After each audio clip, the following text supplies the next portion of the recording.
Ayaka woke up from his coma. His brain was still dizzy when he found himself in an unfamiliar environment. There was an eerie aura emanating from the surroundings, and the sound of a leather whip beating was audible in his ears from time to time. What happened? Did I run into a human trafficker? Ayaka was startled, then quietly looked around extensively. What caught his eyes was a long line of spirits that couldn't be seen at a glance. It turned out that was all ghosts. These ghosts were floating about 3 feet above the ground, moving slowly forward. There were also some ghosts holding whips and steel forks on the side for management. Those ghosts were ugly, fierce, and vicious. If they found any slow walkers or souls who jumped the queue, they would use the whip to hit them fiercely. Such a crowd. Everyone, please behave. When you see the judge, you will be reincarnated. A ghost officer shouted fiercely, pointing at a soul who was a little bit slower with a whip, which instantly made the souls silent. Ayaka looked at all this in disbelief. If he was one of the souls, was he already dead? The deep environment gradually changed. As the footsteps moved, a row of stately but gloomy buildings suddenly appeared in the field of vision. The colossal gate had a scandalous word on it, Hell. Is this hell? Ayaka shook his head with a bitter smile. He never thought he would report here at such a young age. How did he die? Could it be that I have some hidden disease in my body and just die a violent death? Nope. Although I often stay at home and lack exercise, my body has always been perfect. How can I die? Ayaka tried hard to remember. He vaguely remembered that last night he was alone in the apartment all night reading the Dragon Ball comic to reminisce about the story. Then, he seemed to fall asleep. Ayaka recalled what happened last night, and his footsteps couldn't help but slow down. Snap!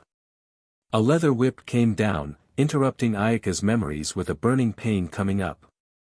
What do you think? Are you dawdling? Walk faster.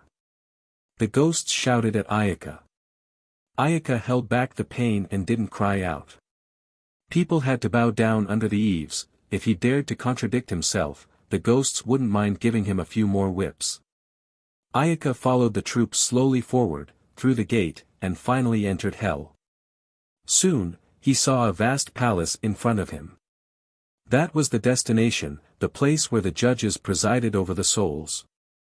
The front of the palace was erected with 100 gates more than 10 meters high. The long and narrow soul path was divided into more than 100 tracks in front, and each track allowed only one soul to pass. Those souls would be shunted into more than 100 lines to walk into the gates and then receive the judge's trial. This judge's workload is still quite heavy.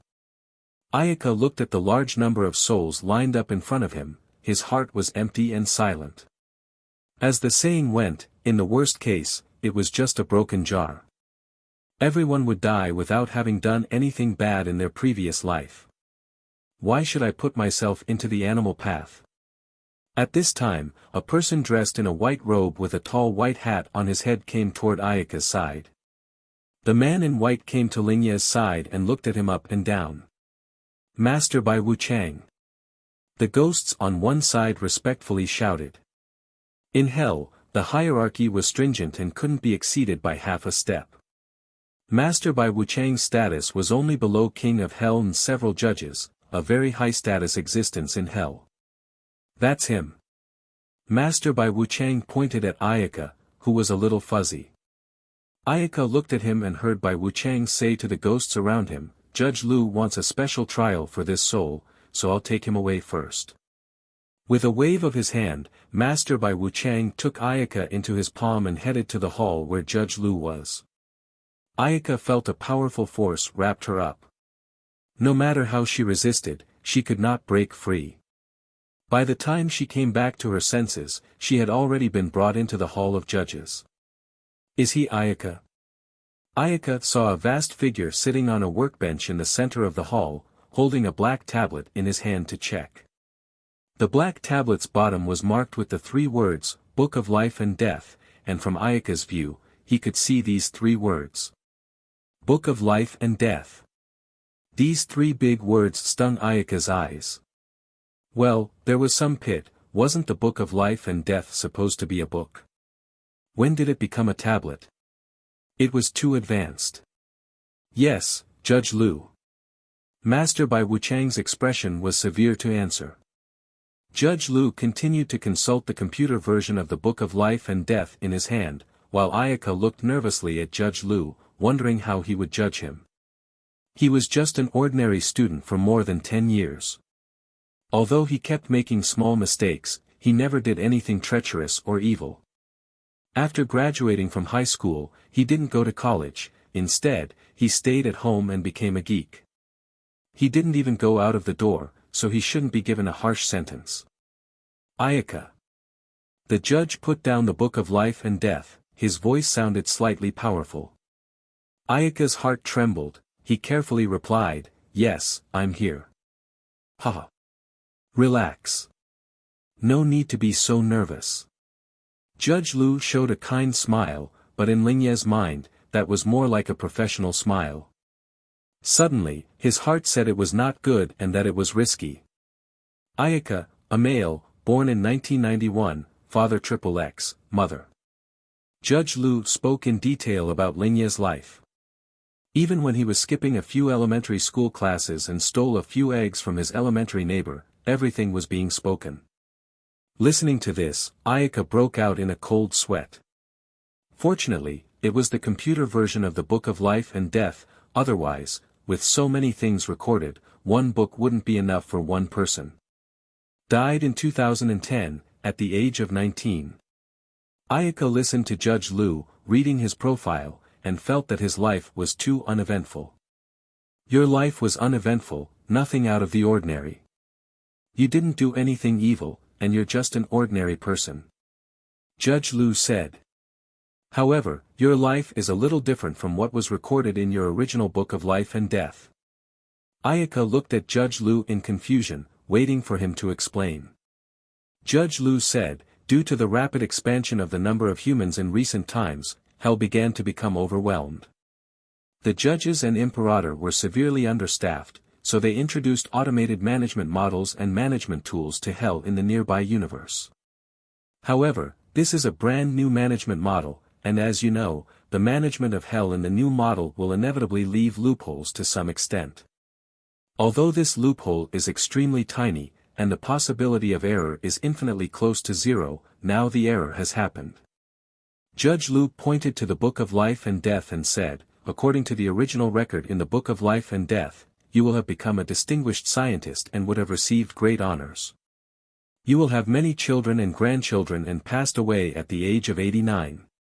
Due to the system's error, this life of yours has changed dramatically. Now, I am compensating you on behalf of Hell, and I can meet your 3 requests. The system error caused a change in his life, and now Hell wanted to compensate him with 3 requests. Ayaka was stunned by the sudden news, feeling that the sky was falling. The ups and downs of life came too fast. 3 requests. Did they mention it randomly? Any request? Ayaka asked in disbelief. As long as it's within my ability, you can ask for anything. Ayaka suddenly felt that he was surrounded by great joy. The pie was indeed falling and just waiting for him to catch it. His mind calculated what kind of request to make. Since it was to compensate for his losses, it couldn't be too light. After a long thought, Ayaka suddenly had a flash of light in his brain and remembered the comic he read last night. Can you let me enter the Dragon Ball world and become a Saiyan? Ayaka asked carefully. The Dragon Ball world? That's a fantasy world, right?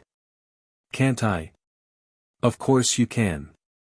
This counts as your first request, to enter Dragon Ball world and become a Saiyan. Strictly speaking, this one request implicitly includes, enter the Dragon Ball world, and, become a Saiyan, 2 wishes. The second request, I want to have the East Supreme Kai's guard, Kibito, instant transmission technique that does not need to sense the ki to be able to pinpoint. Ayaka put forward his second request. Yes, let's talk about the third request. Judge Liu readily responded. The third request, I want to have an immortal body. The kind that is immortal and has the property of being able to recover quickly no matter how badly I am injured. Ayaka gritted her teeth and said, finishing with a furtive glance at Judge Liu. He was afraid that he would disagree. This requirement was even more ruthless. It included immortality life, immortal physique, and super recovery ability. Ayaka was sure Judge Liu wouldn't want to grant these three unreal requests. Haha, you kid. Good, I agree with the third request. Judge Liu laughed and agreed. Judge Liu had judged countless ghosts so that he could see through anything. Ayaka's little thoughts were already in his eyes, and he didn't care. Did he really agree? Linya showed some disbelief.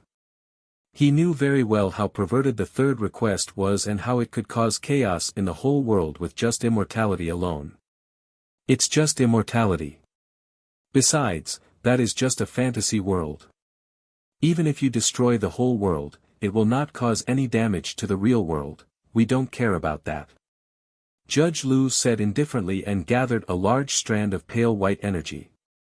He then put the energy into Ayaka's soul. I'll give you a little favor so that you can be young forever. When you reincarnate, these divine powers left in your soul will transform your body so that you can achieve what you want. Ayaka's face was covered with a smile when he heard this. With these three requests, the Dragon Ball world would be at his disposal, and he could not wait to enter it. For so many years, you are the only one who dares to make these requests with me. I promise to make you very, very satisfied. Judge Liu smiled wryly at Master Bai Wuchang.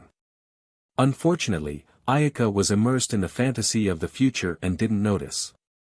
Judge Liu opened up a reincarnation channel in the hall.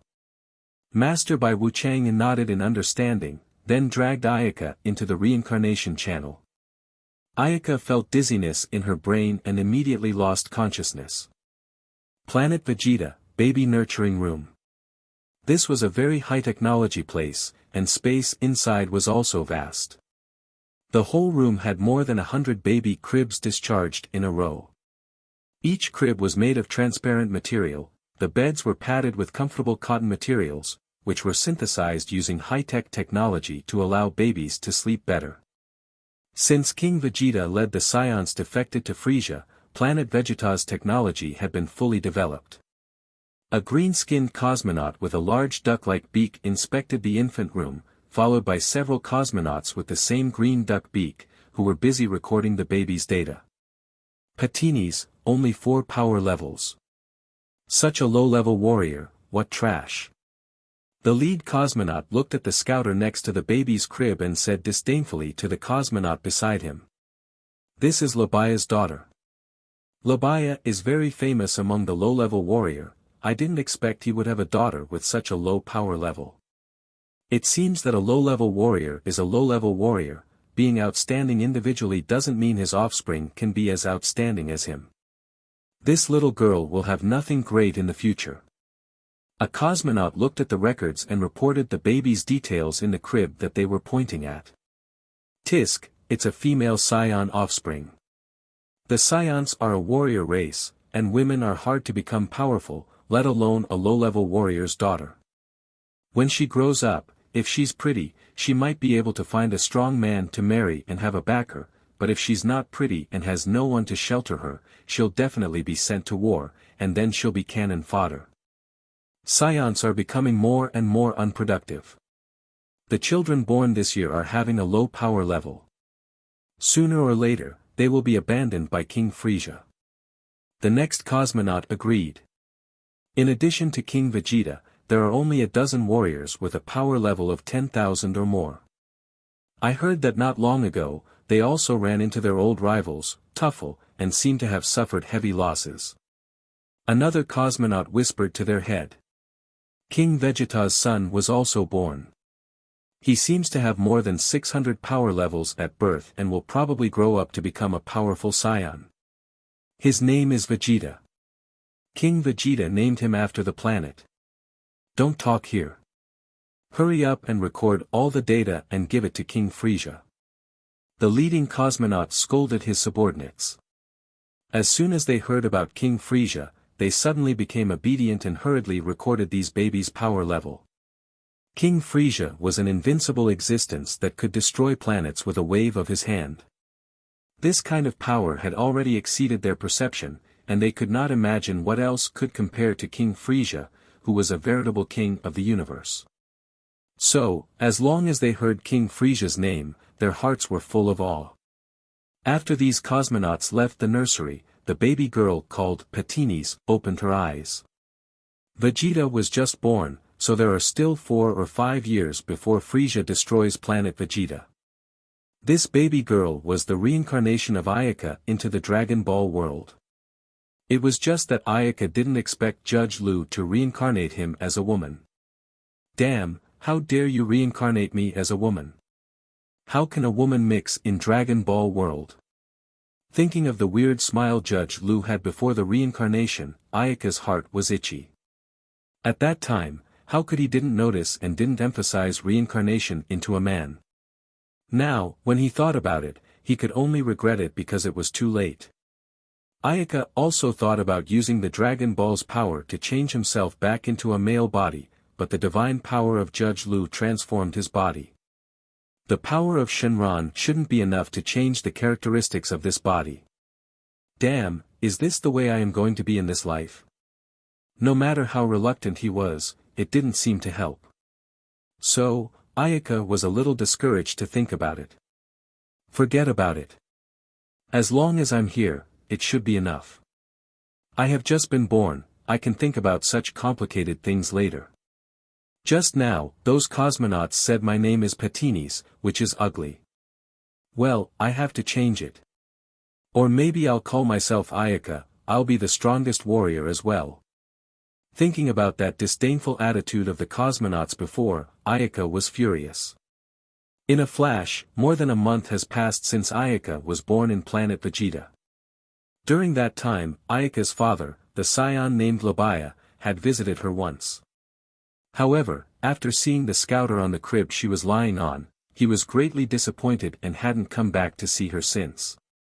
In his mind, Ayaka was estimated to be a loser in this life that could hardly even reach an ordinary low-level warrior. If she were a boy, perhaps through a battle, her potential could be stimulated, but she was a girl. She was bound to have no achievements in the future. For Saiyan, unless they were the offspring of middle-level warriors or elite warriors, girls wouldn't focus on training. In other words, if we followed the norm, Ayaka had no more flowers in this life. During this month, Ayaka obtained the instant transmission ability that Judge Lu had loaded into her soul. This ability was like her instincts, without the need to meditate and concentrate. When she wanted to use it, she only needed a thought, which was countless times more advanced than the instant transmission that Son Goku later learned. It was much more flexible than East Supreme Kai Guard, Kibito, and Ayaka had been sneaking out to test it during the month. Her other ability was immortality, which Ayaka hadn't yet tested. To test it, she needed to let herself get hurt. Ayaka didn't want to play with self-harm, so she only thought this ability must be compelling. At night, the whole planet Vegeta was covered with a festive atmosphere. Saiyan Prince, the son of King Vegeta, was born with 600 power levels. For his 1-month celebration, King Vegeta specially set up a banquet at the palace. Those with higher status and some prestigious Saiyan warriors attended the banquet. Ayaka was quite disdainful of such a banquet. So what if he had 600 power levels? Was it worth such a big fanfare? A true honor was to rely on great strength to achieve. Now, Vegeta was just a hope to become a powerful warrior. What was there to celebrate? Well, this was Ayaka's jealousy. Vegeta's 1-month celebration passed in the lively banquet, and planet Vegeta returned to the usual calm. Warriors began to go out one after another to carry out the tasks assigned by King Frisia. At the docking port, personal spaceships come and go, and spaceships were continually rising and falling. In the distance, 100 or so cosmonauts came, their hands were holding a baby. Following the Saiyan's tradition, these babies were sent to different planets to receive exercise. The strength of the force where they went was determined according to the baby's power level. Although the Saiyans believed in fighting and could even be very cold-blooded, it was impossible to send Saiyan children to planets where they would die. According to the traditional force division, a planet with a maximum power level below 1000 was classified as a low-level planet. A planet with a maximum power level between 1000 and 10,000 was classified as a medium-level planet. A planet with a maximum power level above 10,000 was classified as a high-level planet. Only planet Vegeta's most powerful warrior could be sent to subdue planets with 10,000 power levels or higher. The Saiyans, including King Vegeta, who had a power level of more than 10,000, were only 13 people. Among them, King Vegeta was the strongest with 100,000 power levels, and the most famous of these 13 people, of course, the low-level warrior, born Bardock, the future father of Son Goku. However, through a battle, he miraculously had nearly 60,000 power levels. Today, the children born during this year would be sent to distant planets, and Ayaka was one of them. Since Ayaka was born with only 4 power levels and was a baby girl, she was sent to planet Faroko, which had a shallow power level. Ayaka watched with wide eyes as each child was sent into the capsule and then flew into space. Soon, they left planet Vegeta on their journey. Ayaka's heart was very excited as her dream was ahead of her. As soon as she left planet Vegeta, she would have her own space. She would break out into glory and achieve her path of being stronger. A cosmonaut was gently put Ayaka into the pod capsule. The spaceship's destination had been set for planet Faroko. The sleep mode and Saiyan training mode also had been activated. After the ship lifted off, Ayaka looked at the gradually smaller and faraway planet Vegeta and sighed in her heart, such a beautiful planet, who would have thought that 4 years later, it would be destroyed by Frieza's energy ball.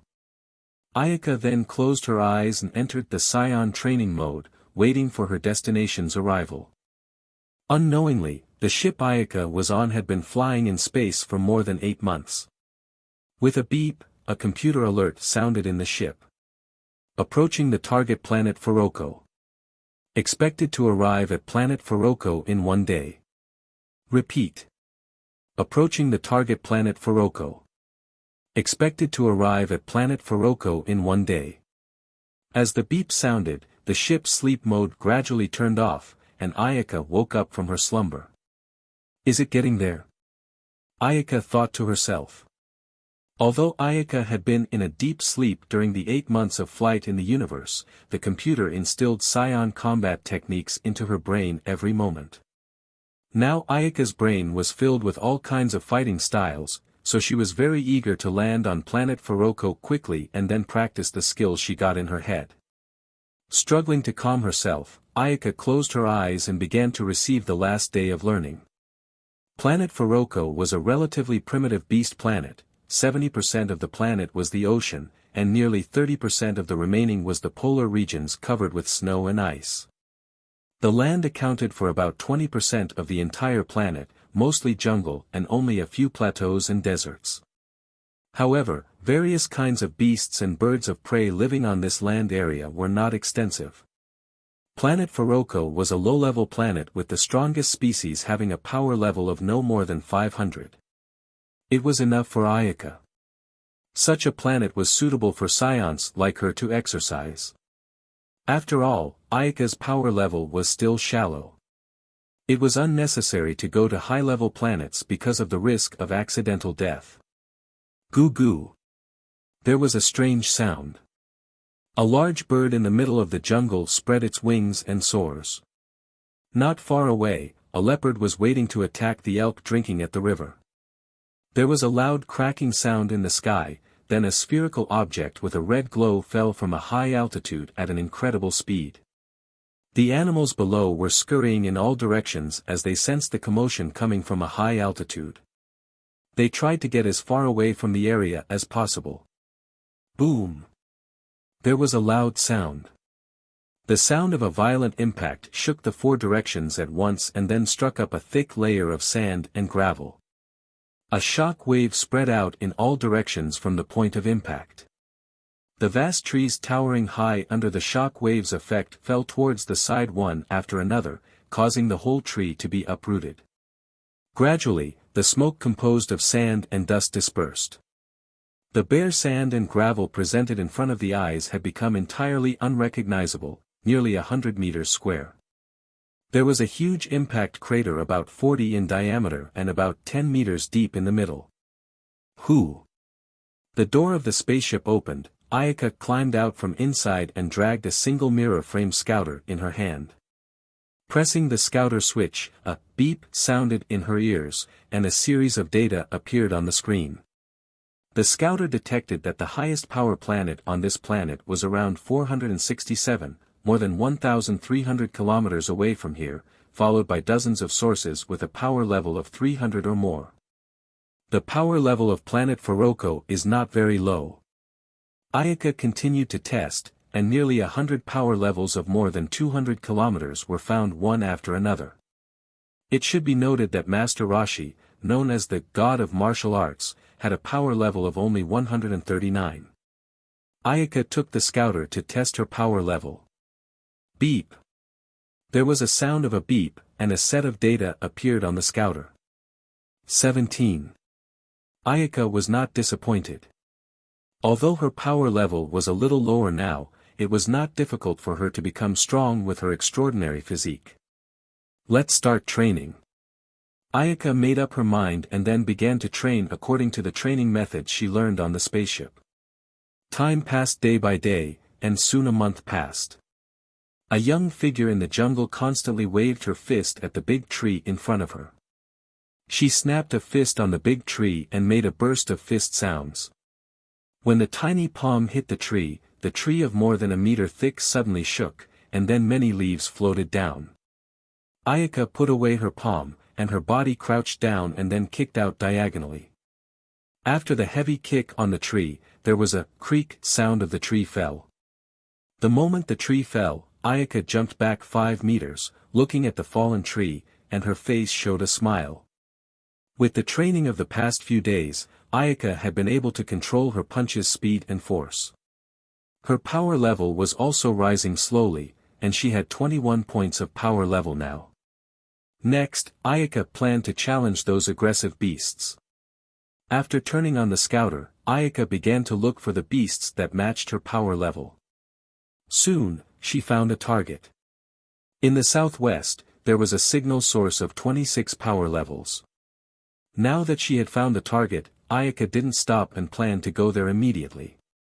Poof! Ayaka activated instant transmission and disappeared in one go. At a distance of about 2 kilometers from the location, Ayaka's figure appeared on a large tree's trunk. She looked around and found that giant trees surrounded the vicinity. The vegetation was very dense, and not far from the ground towered a few rock shelves with a giant reptile similar to dinosaurs lying there. That was Ayaka's target. The giant reptile's perception was very keen, so the moment Ayaka appeared, it found her. It buzzed and ran in the direction of the tree where Ayaka was and appeared in front of Ayaka in no time. Boom! The reptile hit the tree's trunk with its vast body, and the tree broke and fell quickly. Ayaka took the opportunity to flash to the reptile side, stomping hard towards the ground, and rushed to the reptile. She clenched her fist and smashed heavily on the belly of the reptile, making it rolled over and fell to the ground, raising a thick layer of smoke and sand. The giant reptile let out a painful scream, and its tail fiercely flung towards Ayaka. Ayaka was taken aback and disappeared in an instant when she was about to be attacked by the tail and then appeared in the back of the giant reptile's head. Look at this move.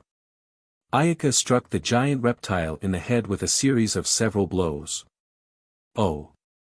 Due to the heavy blow to the head, the giant reptile roared in anger and opened its big mouth to reveal its sharp teeth to bite Ayaka.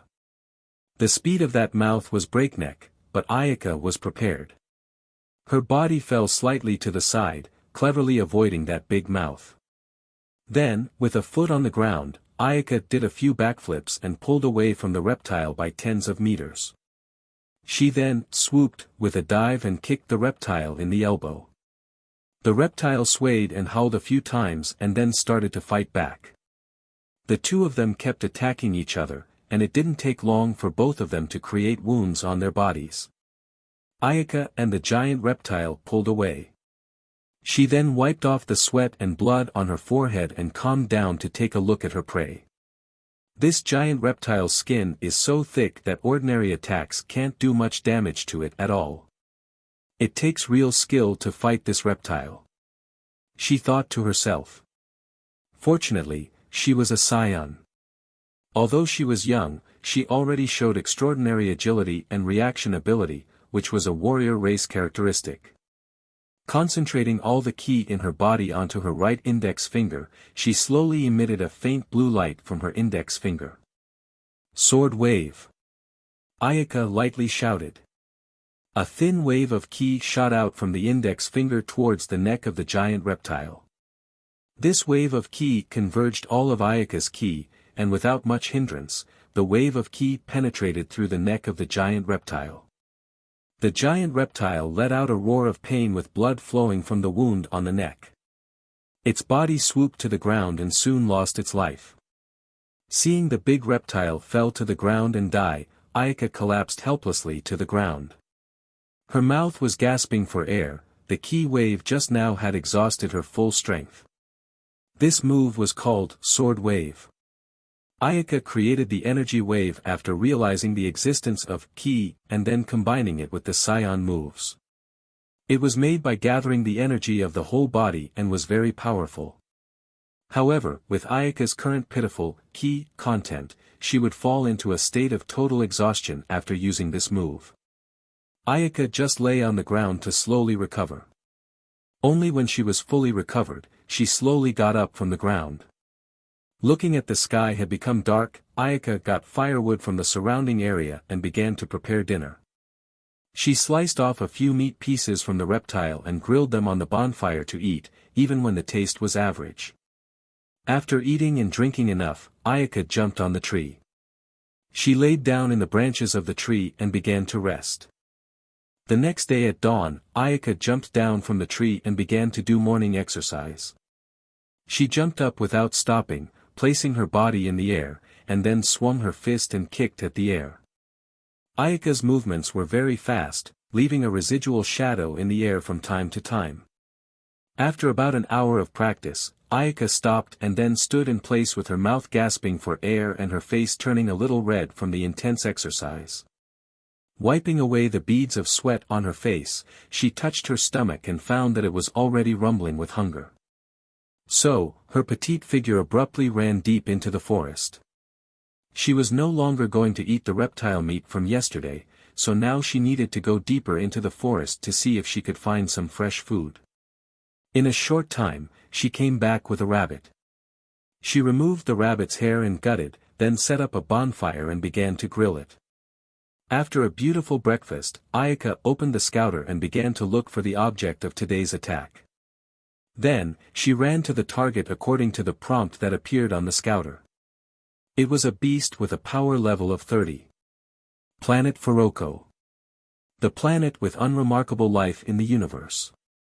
On an empty and deserted plateau filled with weathered and cracked rocks, there was a child of 2 or 3 years old facing a giant pterodactyl not far away. The pterodactyl had saliva dangling from its bloody mouth and seemed to see the young child as its meal. Snap, snap, snap. The pterodactyl flapped its wings and swooped down, but the child in front of it suddenly moved, and the sound of palms slapping rough leather rang out instantly. The fight kicked off, countless glowing blue ki waves along with the sound of breaking air shot in all directions. The ki waves hit the ground and exploded at once, splashing thick gravel, leaving a mess everywhere. That child was Ayaka. Almost a year had passed since she came to planet Furoko. Ayaka was 2 years old, close to 3 years old now. However, because she had a mature soul and an exceptional physique, it made her look nothing like a child of just over 2 years old. In this year, Ayaka was almost in the fight with the ferocious beasts on planet Furoko every day. The frequent battles made Ayaka's battle experience became more affluent and more prosperous. Her strength also improved by leaps and bounds. The Saiyan battle skills in her brain had been integrated. During so many battles, Ayaka would often be seriously injured, but because she had an immortal body, she would be fine as long as she didn't die, and what was considered not dead, simply put, as long as there was a cell existing, she was not dead. In addition to the immortal body, she also got the fantastic recovery ability from Judge Liu. So, after each injury, she would recover quickly. At the same time, the Saiyan physique also allowed her to have a considerable increase in strength. Ayaka was deeply injured and was in a near-death situation several times, but she escaped with her unique ability. The perfect instant transmission ability played a decisive role at this time. In these frequent battles, Ayaka broke through her limits repeatedly, allowing herself to grow. Her application of ki had also improved significantly, and now Ayaka had almost mastered the Earth's method of using ki to sense the intensity of energy. Just over 2 years old, Ayaka now had a power level of 145. Her power level was higher than that of most children who had the title of elite warrior. At this time, Ayaka faced a pterodactyl. The pterodactyl was a relatively common species on planet Furoko, but its strength shouldn't be underestimated, just a little lower than Ayaka. Ayaka teleported to the sky above the pterodactyl and then shot a few ki waves. The energy wave hit the back of the pterodactyl accurately, emitting a blue sound. The back of the pterodactyl became bloody and fleshy as a result of the ki wave attack. The smell of roasted meat was also emitted. Ouch! The pterodactyl roared in pain and stared viciously at Ayaka with wide, angry eyes, then quickly rushed towards Ayaka's position. Good timing! Ayaka shouted, ignoring the immense body of the pterodactyl. She flew up in the air and took a turn to attack her opponent as well. Boom! A vast impact sounded. Ayaka and the pterodactyl's bodies were both bounced off by the powerful impact and flew backward. Ayaka flipped a dozen heels in the air, then unfolded her hands in the air to stabilize her body. She began to attack the pterodactyl again after excluding the dizziness caused by the impact. The crazy pterodactyl shook its big dizzy head as it saw Ayaka's tiny figure rush to attack. It roared in anger and spread its 2 wings on its body to 10 meters wide. The pterodactyl flapped its wings hard when Ayaka was about to attack, twisted its body quickly, and aimed its claws at Ayaka to strike hard. It's not good. Ayaka didn't expect the pterodactyl to move so fast. She wanted to stop, but it was too late, and she was caught off guard by the pterodactyl's sharp claws. Her body fell uncontrollably from the air in a straight line. There was a boom sound, and the ground was smashed out of a large pit. At the moment of impact, Ayaka jumped out of the pit, avoiding another attack by the pterodactyl, and then jumped to a towering stone pillar. At this time, Ayaka's appearance was somewhat wretched. One of her arms was hanging, and blood was dripping at her arm. It had been badly injured because the bones had been broken. The pterodactyl's claw blow contained a tremendous force, making Ayaka felt her whole body tingling. Not caring about the injured arm, Ayaka hurriedly dodged around to avoid another series of attacks by the pterodactyl. The mistake just now not only made Ayaka arm wounded, but the pterodactyl combat rhythm also pinned her down. This made Ayaka annoyed. Her power level was higher than the pterodactyl, but she couldn't win. It seemed that she was careless and sighed in her heart. She couldn't do that in the future. Ayaka cheered up and looked at the pterodactyl with a stony face. She suddenly disappeared from the spot with a whirring sound. She moved quickly at a super-fast speed, leaving dozens of illusory shadows around the pterodactyl. Thump, thump, thump. Only the sound of Ayaka's feet on the ground could be heard, but her position could not be detected. The pterodactyl flew in the air with its wings flapping, and its 2 eyes kept turning to observe Ayaka's position. Good chance. Ayaka said secretly, catching an opportunity, and rushed towards the pterodactyl. She accelerated the movement speed and arrived in front of the pterodactyl in an instant, lifting her leg and kicking it. Ayaka attacked where the wings were attached to the back so that she could do better damage to the pterodactyl. Ayaka's kick hit with a bang toward the pterodactyl's wing, and the whole wing twitched in the air. Due to the attack on the wings, the pterodactyl suffered a painful blow and quickly fell from the air. For a moment, it lost the ability to fly. Ayaka couldn't let go of such an opportunity. She teleported below the pterodactyl and threw a handful of energy balls at it. Boom!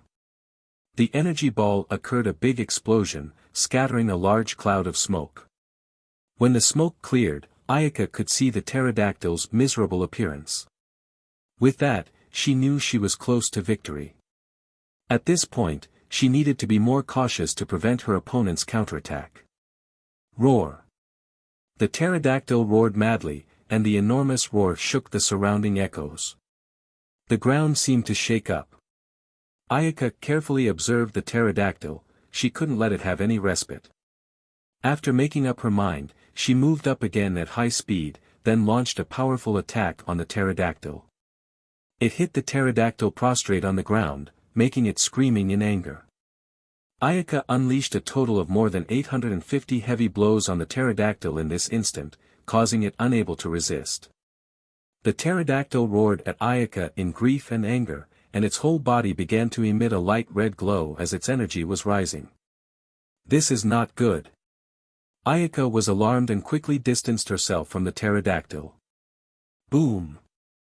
A mushroom cloud rose in the sky. The powerful destructive force produced a shock wave visible to the naked eye. The shock wave spread in all directions at a breakneck speed, making Ayaka not have time to avoid the shock wave swept in. The shock wave destroyed all the trees and rocks in an instant. After a long time, the dense fog formed by sand, rocks, and vegetation gradually dissipated, and visibility began to recover. Ayaka's tiny body was buried in sand and dust, and now Ayaka was covered in wounds. The energy of the pterodactyl's self-destruction hit her squarely, causing the bones of her entire body to be seriously deformed. The injury was much worse than the pterodactyl. If she didn't have the immortal body, she would have been dead by now. Ayaka struggled to crawl out of the sand and dust, her face was pale, and she was panting heavily. The injuries on Ayaka's body were severe. There was hardly a piece of intact skin all over her body. She also kept bleeding, and her bones were interrupted by the explosion just now. She moved her body carefully. The intense pain that immediately came from her body made her face distorted, making each step challenging to move. After moving away from the battlefield to a slightly flatter open space, Ayaka collapsed in exhaustion. I never thought I would become so miserable this time. Feeling the condition of her body, Ayaka smiled bitterly. Her bones were broken in several places, especially one of her arms, wholly deformed and already ruined.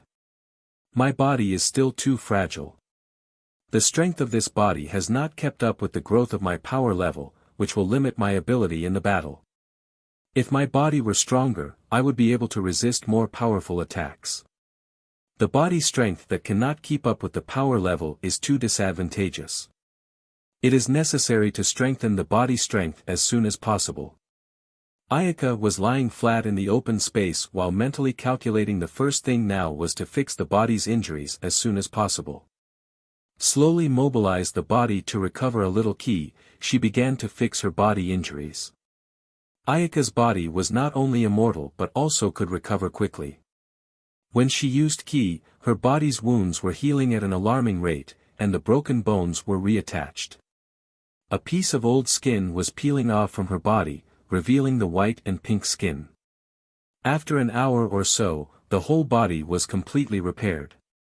Ayaka stood up and twisted her neck left and right a few times and then stretched her body. Her whole body instantly came like a fried beans, crackling sound, and there was indescribable comfortable energy. Ayaka greedily breathed in the ki in the air, a feeling of survival from the dead was born. She then sensed the abundant power coming from her body, and her ki content increased. After surviving from death, Ayaka's power level had once again surged. Power level 270. Ayaka used the scouter to detect that 270 power level, which could already be ranked in the top 50 on planet Furoko. In less than 2 years, Son Goku will be born. When he was 16, he will fight against Demon King Piccolo with a power level of just over 260. It meant that I had reached that power level 18 years earlier than Son Goku. After so many battles, Ayaka had a wealth of battle experience. She had a keen insight into the judgment of the battle situation and battle conditions, especially after this battle. She found serious shortcomings in her own body. The crucial factors that determine victory or defeat in battle were the judgment of the situation, the speed of the attack, the force of the attack, the ability to resist blows, and the ability to recover. The judgment of the situation would have to rely on the long battle to train. There was no shortcut to accumulate experience through non-stop battle. Attack speed and attack power could be quickly improved as long as one used a perfect training method to increase. The Saiyan training method was excellent, which Ayaka already had. Lastly, the ability to resist blows and recovery ability. Ayaka had adequate confidence in the recovery ability. However, her ability to withstand blows and her body strength was troubled her. The Saiyan experience wasn't an effective method. After the battle, Ayaka also found several problems. She knew she had a strong recovery ability, which far exceeds Son Goku and others. However, it was still not enough compared to Demon King Piccolo's rapid regeneration ability and the more perverse Cell and Bu. Demon King Piccolo's rapid regeneration was through the consumption of ki in the body to achieve a break in rebirth. Ayaka could also break in the resurrection, but it didn't grow as quickly as Piccolo. However, the advantages were also evident every time Ayaka broke. The rebirth was equivalent to a trip from the edge of life and death. After recovery, there would be a significant increase in power level and strength. However, compared to Cell and Bu, the degree of immediate recovery was still too far away. Just now, it took an hour to repair the injury. Ayaka thought about this body given by Judge Liu that shouldn't be like this because it had been transformed by divine power. Could it be that her body's recovery ability also depends on strength to enhance? And when her strength grew to a certain level, she could also do it with just one cell left to recover immediately. As long as there was a cell, she could immediately recover, and then it would be equivalent to a simplified version of the immortal body. Ayaka's additional ability was divided into 2 parts. One part was the characteristic of never dying. Compared to Son Goku would die if he was injured to a certain extent. However, Ayaka wouldn't die if she was seriously injured. It was just that if she were seriously injured, for example, because of a powerful energy blast, she wouldn't be able to move. Therefore, she wouldn't die because she would be reborn soon after her body disappeared, although she would slowly recover from her injuries. Another part was to have a strong recovery ability. This ability relied on her strength to enhance. When she reached the best state, she could immediately recover as long as she had a cell that existed. When these 2 parts reached the limit and then perfectly combined, it was the true immortal body. Ayaka understood that her recovery ability depended on strength to enhance a little. That was to say, she needed to practice through combat, and it was impossible to break through immediately. Judgment ability, attack speed, attack force, resistance to blows, and recovery ability. Her judgment ability and recovery ability relied on the battle to grow. Attack speed and attack force could use the Saiyan's training experience.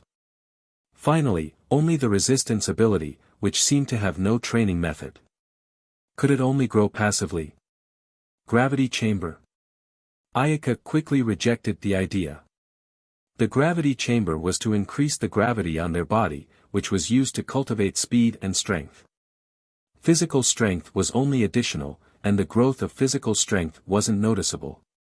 Ayaka would have to use the gravity chamber later, not now. Her body and strength disconnect was extreme, so no matter how much her power level grows, her body strength and power wouldn't be a match. This wasn't Ayaka's problem alone. Son Goku and others also had such problems. They didn't have body strength when their power level grew. If Son Goku's body strength could match his body strength, either in the battle against Vegeta or Frieza or even against the humanoid Cell, he wouldn't be severely injured. For example, when Son Goku fought against Vegeta, Son Goku couldn't stop Vegeta's movement no matter what he did. Of course, there was a gap in strength, but the body strength couldn't be ignored. If Son Goku could withstand a higher number of Kaioken, Vegeta would never be an opponent. Wait. Ayaka thought of something. Vegeta. Right. Although Vegeta's power level was higher than Son Goku's Kaioken had made up for the gap in power level. Even so, he still couldn't cause significant damage to Vegeta. Did the Saiyans have any good way to enhance the strength of the body? But that couldn't be right either. Son Goku was also a Saiyan, or was it because Son Goku had lost his memory when he was a child with a severe head injury that he forgot his Saiyan fighting skills? So, because of that, he had a lousy inheritance of Saiyan skills. But that doesn't seem right either. Oh. Power Ball. Ayaka remembered. Vegeta had a move called Power Ball, but she didn't. Was it because she missed it, or because this move hadn't been developed, or could it be that this move was only qualified for elite warriors to learn? In any case, Ayaka intended to return to the place where she landed on planet Faroko and find the spaceship that carried her to see what she could find. In a calm and quiet jungle, the wind blew the leaves, and the branches were swaying with a creaking sound. The sunlight spilled through the tightly packed leaves, dotting the ground with spots of brightness. Not far from, the animals were lying comfortably, enjoying a leisurely life. It should be around here.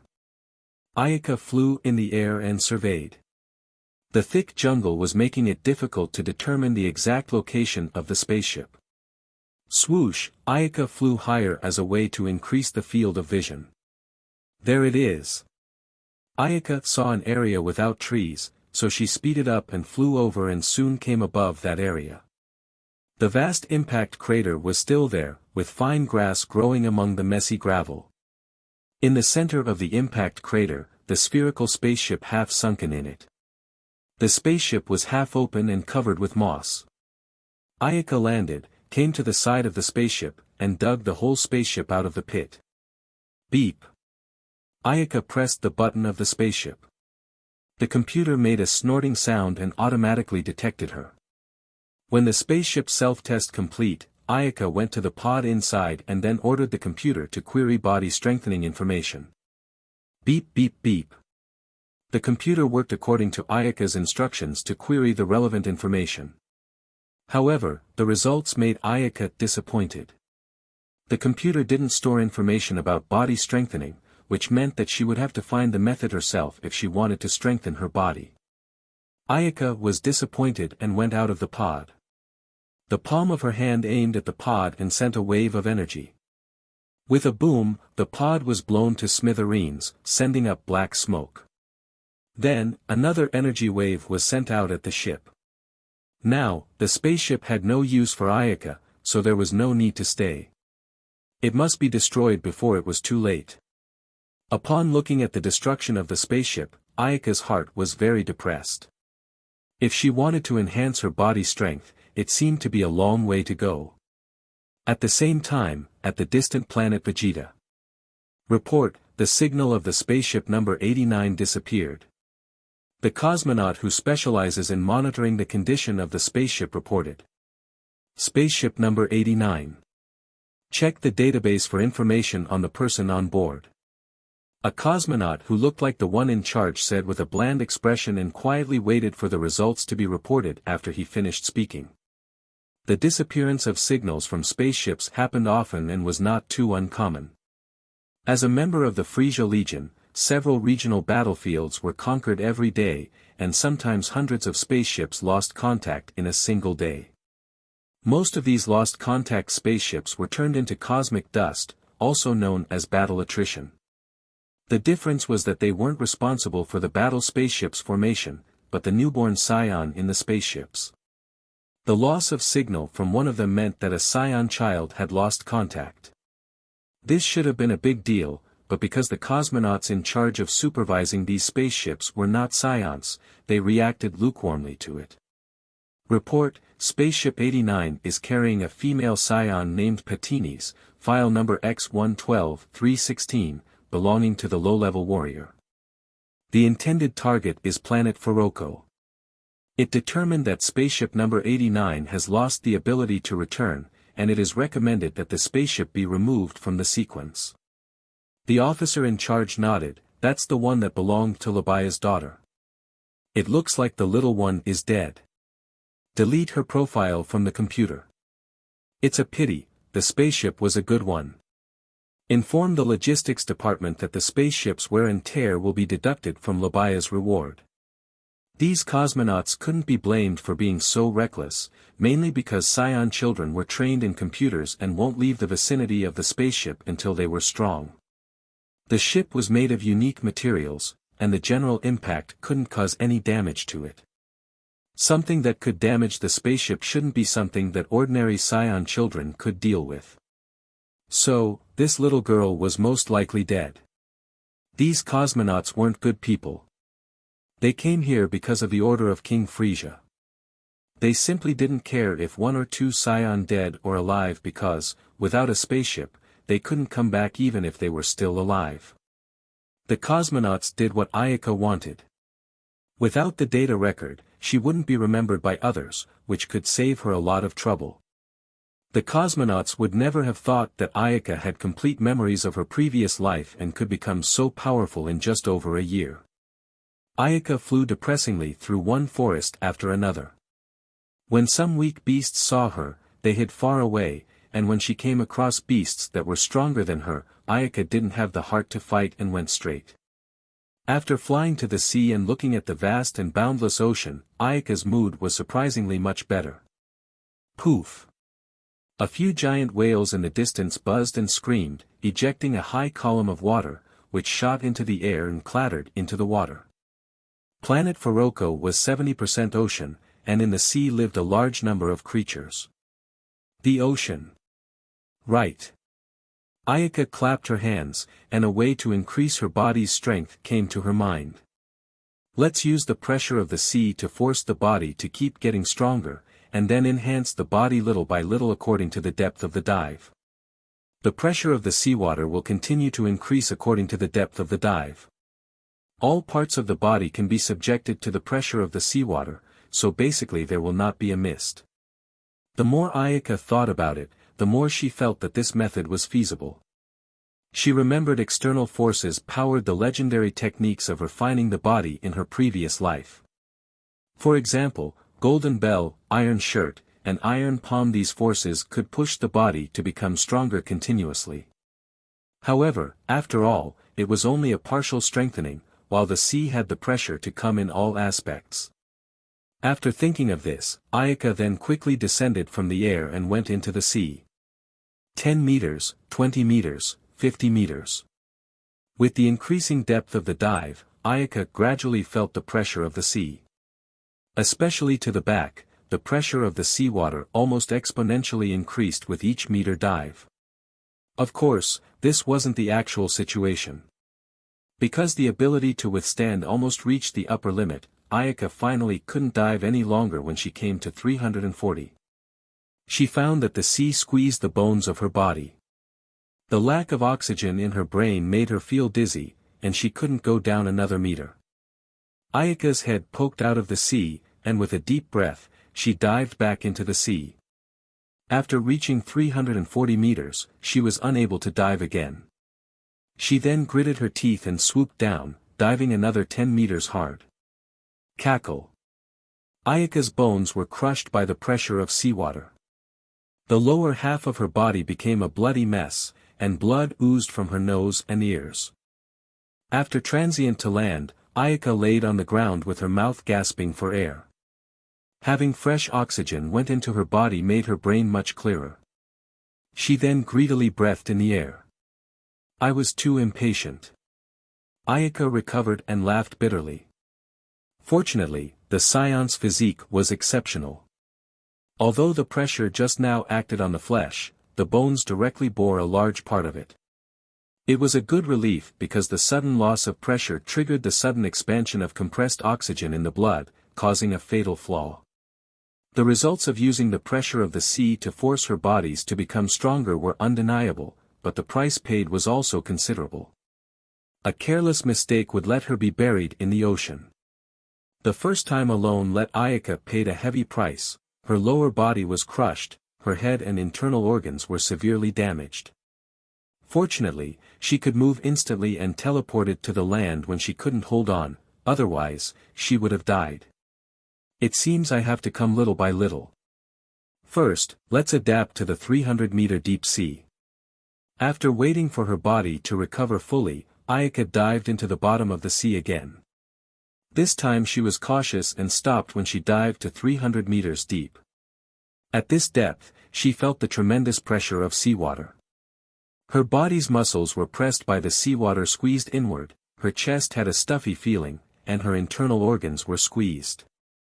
Ayaka tried to keep herself calm and slowed down the body's metabolism so that she could stay in the deep sea for a longer time. After constantly diving every day, Ayaka adapted to the depth of 300 meters. Her body no longer produces any discomfort, and she felt her body had become much stronger. Next, she wanted to challenge the deeper places. After a slight recovery, Ayaka dived to 350 meters.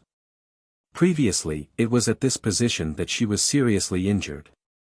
She dived again to this depth and still felt very uncomfortable. Her skin squeezed inward, making her internal organs feel the pressure. Her bones creaked all over her body, and her ears hurt from the intense pressure. After a short stay in this position, Ayaka teleported to land. She rested for a moment and dived again to a depth of 350 meters. After numerous trials, Ayaka gradually adapted to 350 meters and then continued to dive down. In the blink of an eye, another year has passed. Ayaka was more than 3 years old, and she had been able to dive to 500 meters at this time.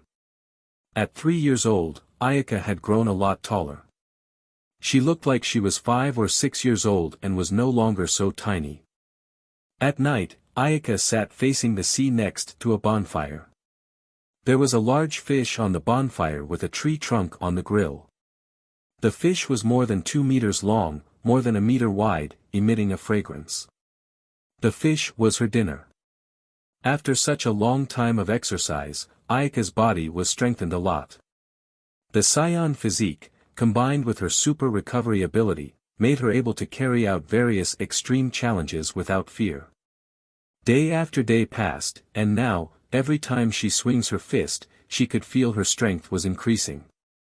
For her, this body was at the peak of growth. Although the base of power level was still relatively small, the progress was quite evident. Due to the sea pressure assistance, Ayaka's use of ki had reached the level of subtle. Now, she could control every ki in her body.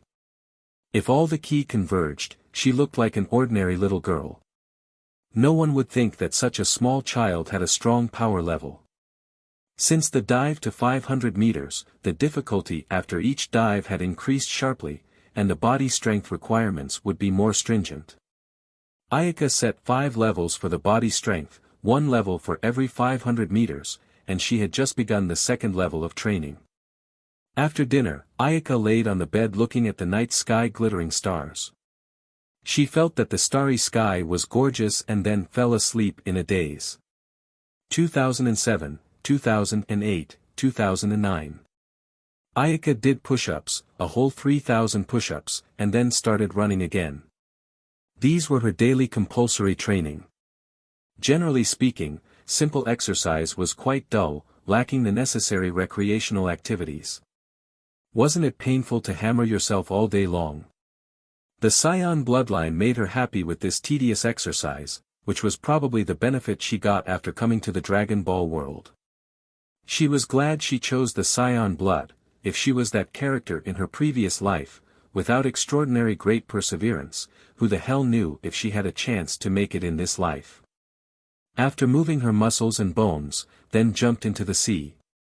She dived down to the bottom of 500 meters and then continued to dive. The pressure around her rose in vain and her chest began to become a little dull. 550 meters, 560 meters. Ayaka continued to dive, using ki to protect her important parts from resisting the sea's pressure.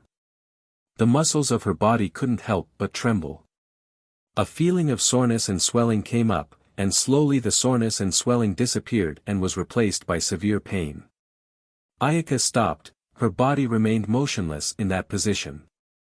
This was a condition she had encountered countless times, indicating that she had reached the limit of tolerance and could no longer dive. The pain was still coming, and at the same time, her recovery capabilities were beginning to work. Special energy was secreted from each cell, repairing the damaged cells little by little. The cells were broken continuously under high pressure, and the new cells were immediately born to replace the ones that had just been destroyed. Repeatedly, the cells of her whole body would be replaced, and the regrown cells were far superior to the original ones in terms of strength and vitality, which was the unique feature of the Saiyans. The number of the cell divided generally had a limit. When the cell reached a specific number, it couldn't continue to divide, which was the main reason why the creature had a limited lifespan. However, Ayaka didn't care, she was like a profligate, very extravagantly squandering her already nearly infinite life potential. Humph.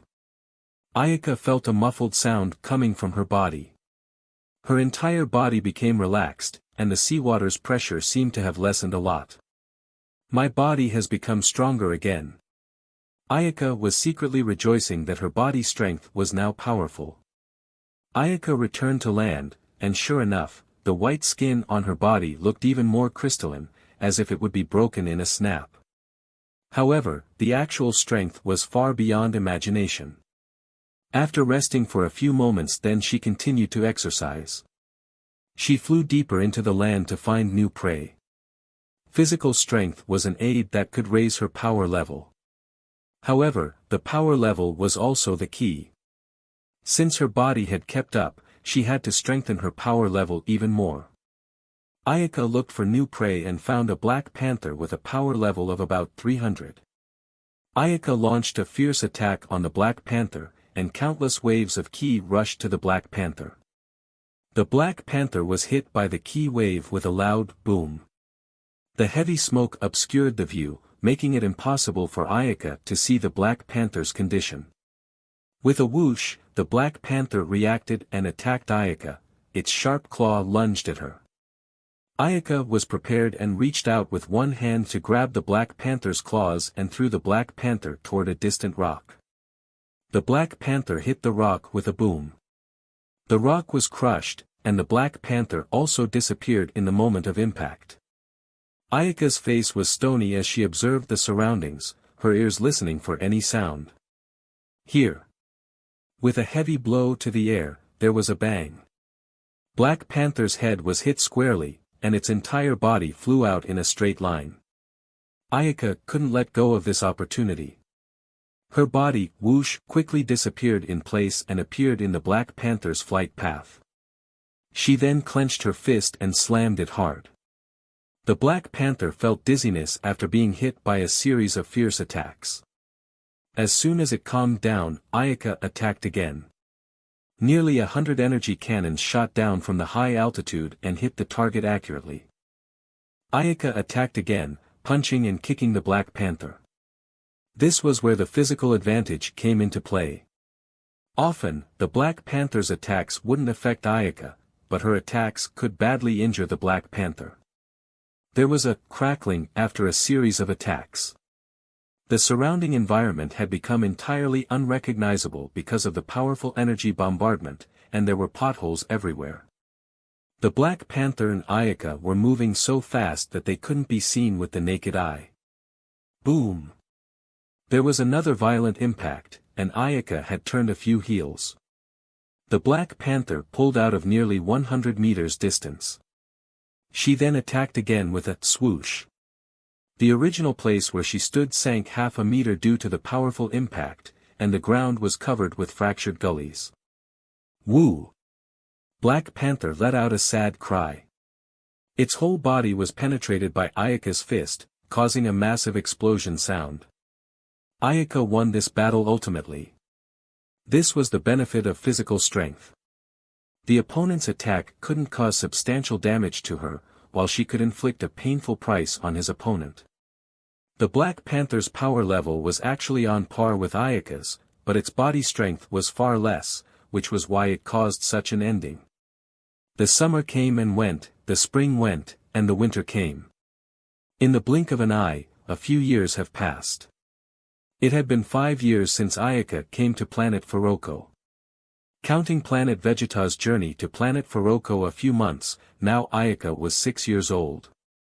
Judging from the understanding of my previous life, planet Vegeta should have been destroyed by Frieza with energy balls for 2 years.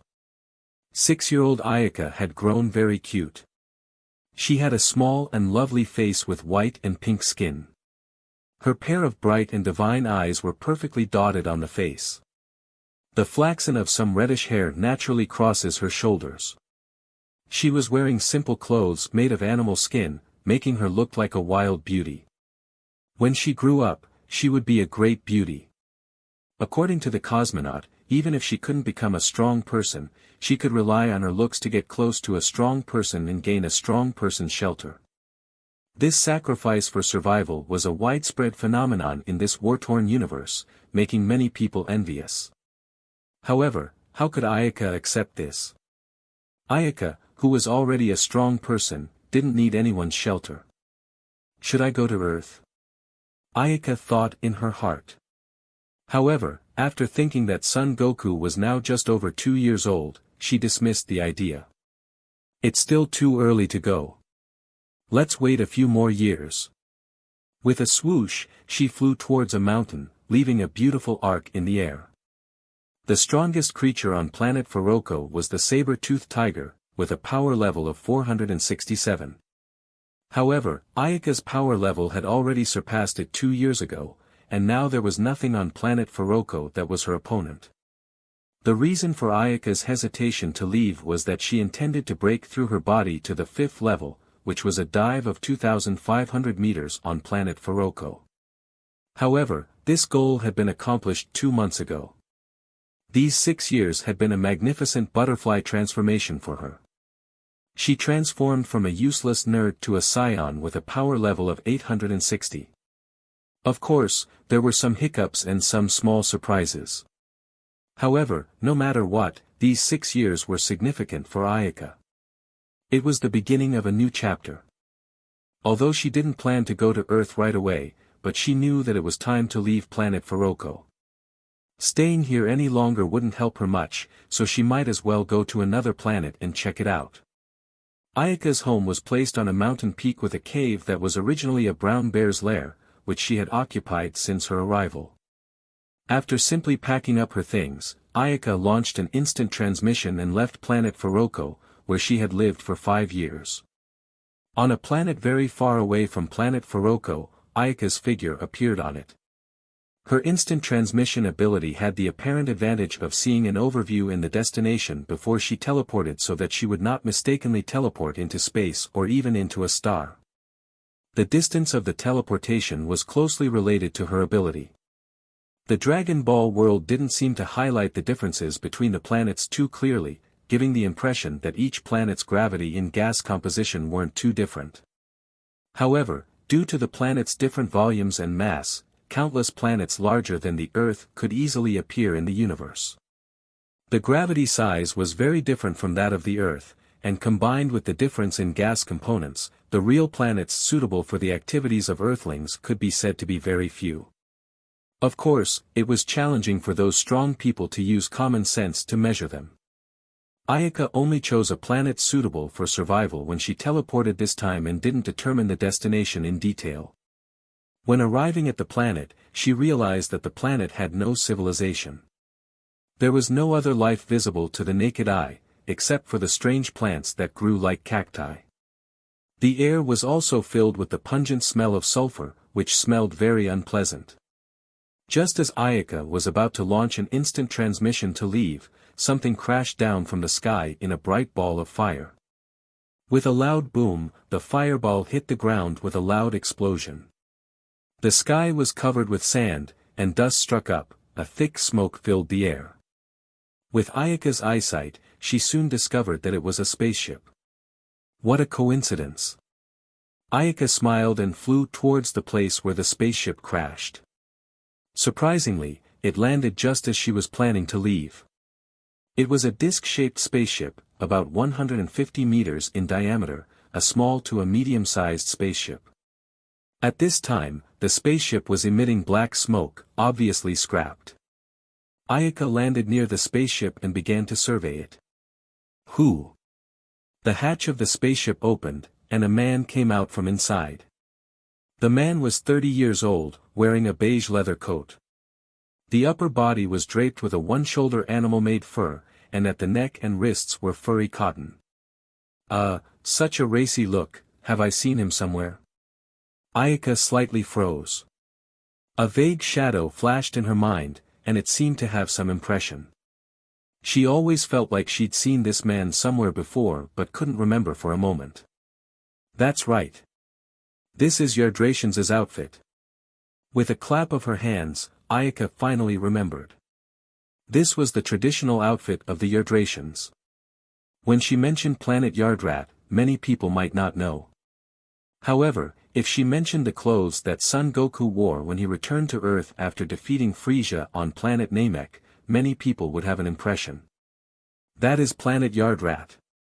Planet that was full of magical secret techniques, and Son Goku learned his instant transmission from there.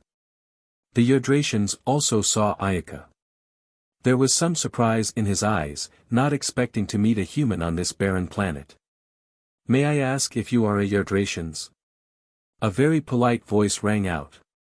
However, Ayaka froze after the question because she was speaking the Saiyan language. How could the Yardratians understand it? My name is Podia.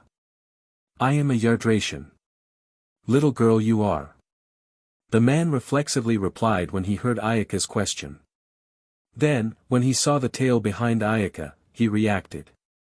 So you're a Saiyan, young lady. Since the destruction of the Saiyan planet, I thought I would never see Saiyans again. The Saiyans were famous in the universe, but their reputation was not a good one because of their aggressiveness. They were indeed powerful, but they gave the impression that they were mostly stuck in the brutal level, without the strong humility and elegance. Not to mention the silent, national appeal, especially after following King Frieza, the Saiyans became one of several major battle groups on the front line of Frieza Legion. For this reason, Frieza took a lot of blame. Of course, the Saiyans' home planet, Planet Vegeta, was turned into pieces of the universe. All the Saiyans were instantly removed from the universe, which also brought a considerable shock to the entire universe. How could such a powerful warrior race suddenly disappear? With the destruction of the home planet, coupled with the large number of Saiyans gathered on it, it could be said that only a minimal number of Saiyans survived that natural disaster. In the universe, there were peace-loving peoples, and there were also peoples who preferred to fight. Those peace-loving nations were naturally rejoicing when they heard that the Saiyans had suffered a natural disaster. However, those who liked to fight considered the disappearance of the Saiyans a significant loss. The death of a rabbit and fox hurt their class, while the disappearance of a strong nation, leaving people lamenting. The man's answer left Ayaka dumbfounded because he understood the language of the Saiyans. Podia saw that Ayaka stayed there without speaking for some reason and thought she was lost in thought because she heard that her home planet was destroyed. Little girl. Podia looked at Ayaka worriedly. Why can you understand my language? Ayaka asked in confusion as she responded. It's a secret technique of Planet Yardrat, where you can immediately copy the language system of the other side just by hearing what they say, Podia explained. It was so amazing. Ayaka's eyes showed a longing look. She must learn this kind of secret technique. Uncle, can you teach me? Of course, this is not a big secret technique. However, the secret techniques of Planet Yardrat were complicated to learn, and now with this environment. Podia looked at the surrounding environment. He shrugged and told Ayaka to stay aside first. He then walked into the spaceship and rummaged through it to see if there is anything useful. Alas, unfortunately, everything is broken. Ayaka looked at Podia for a long time but did not find a good thing, so she asked, "Uncle, what are you looking for?"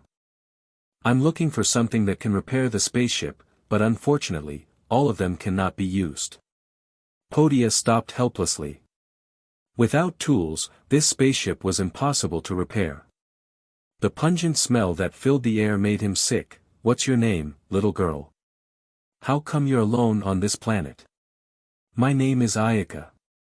I've always lived alone." Podia had also dealt with other Saiyans and knew that they would send their children to other planets for exercise.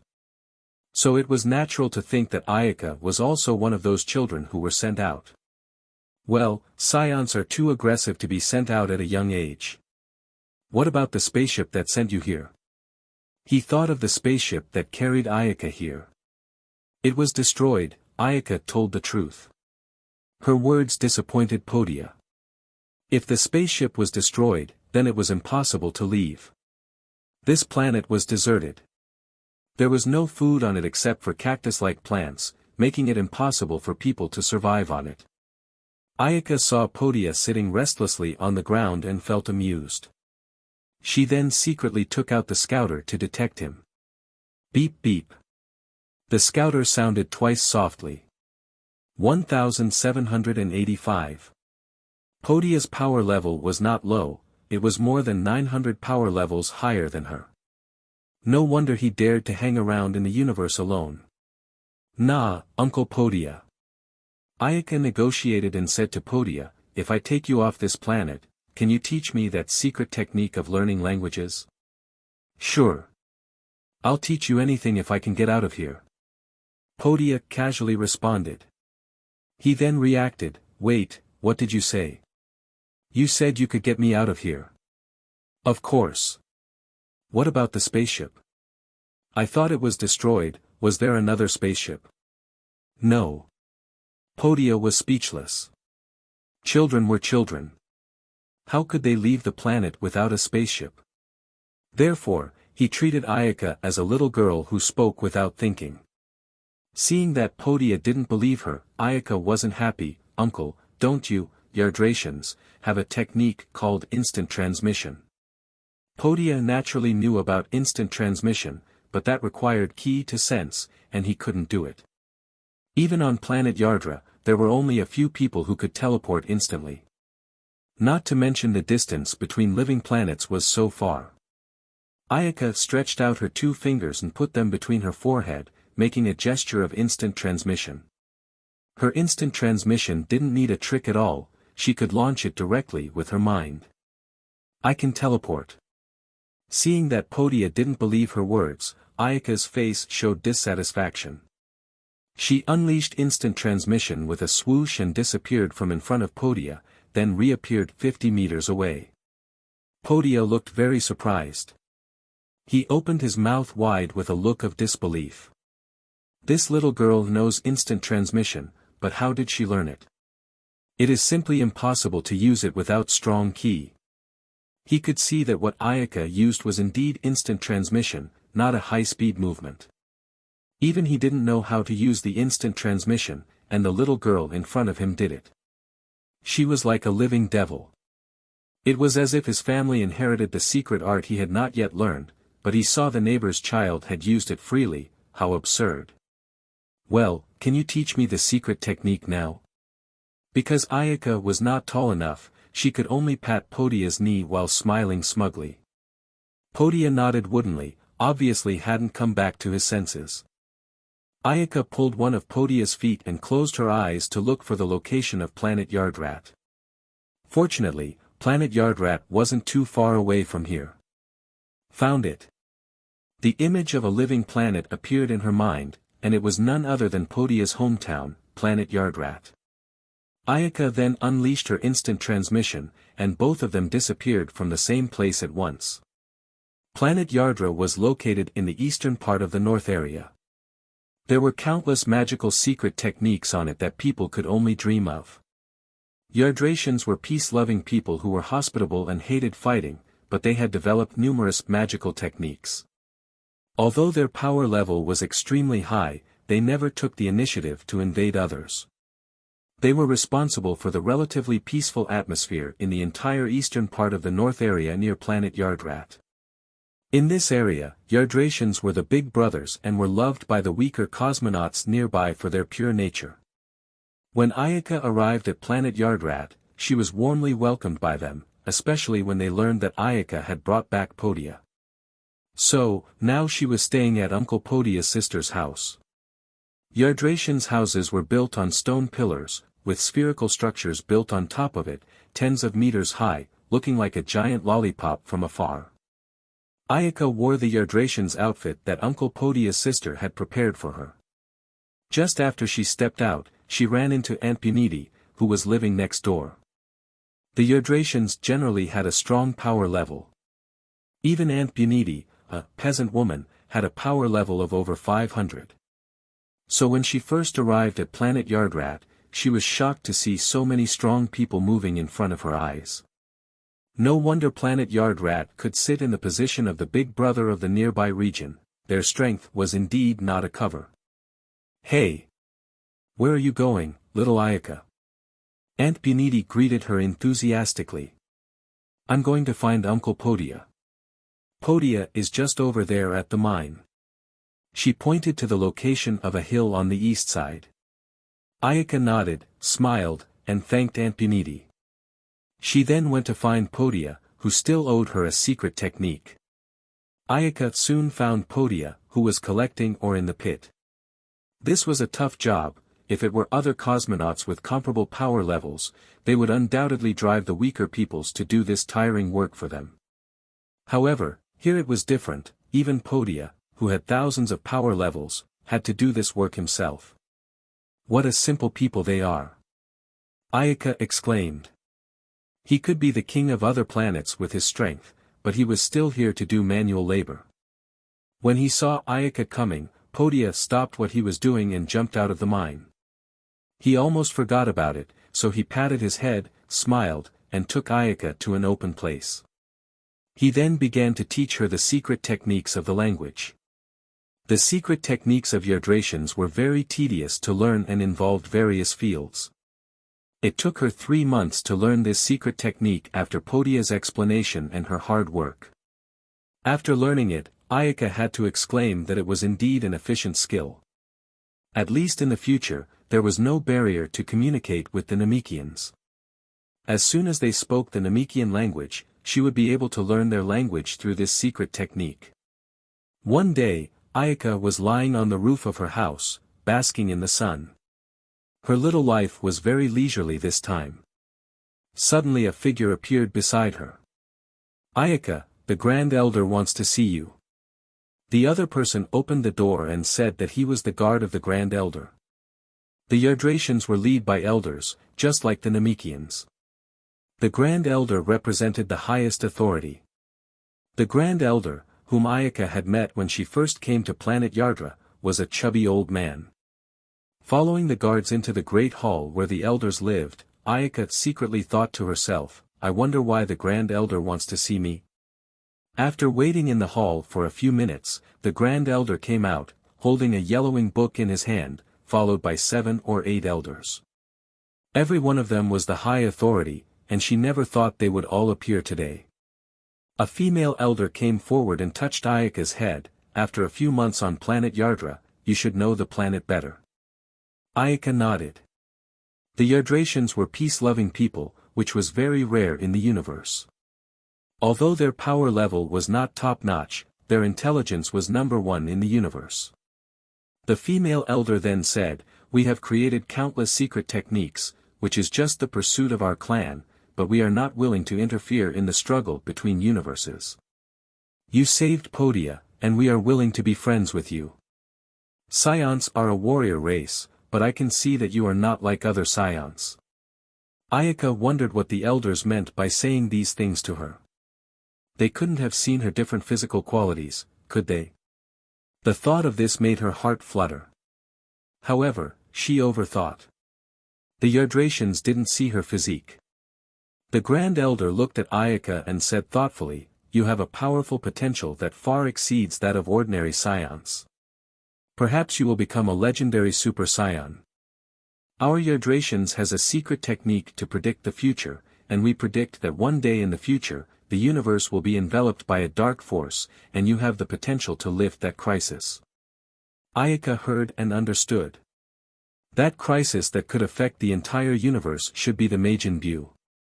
In her understanding, Majin Buu would be ended by the Super Saiyan, but not her. Instead, it was Son Goku. You have learned the secret technique of language.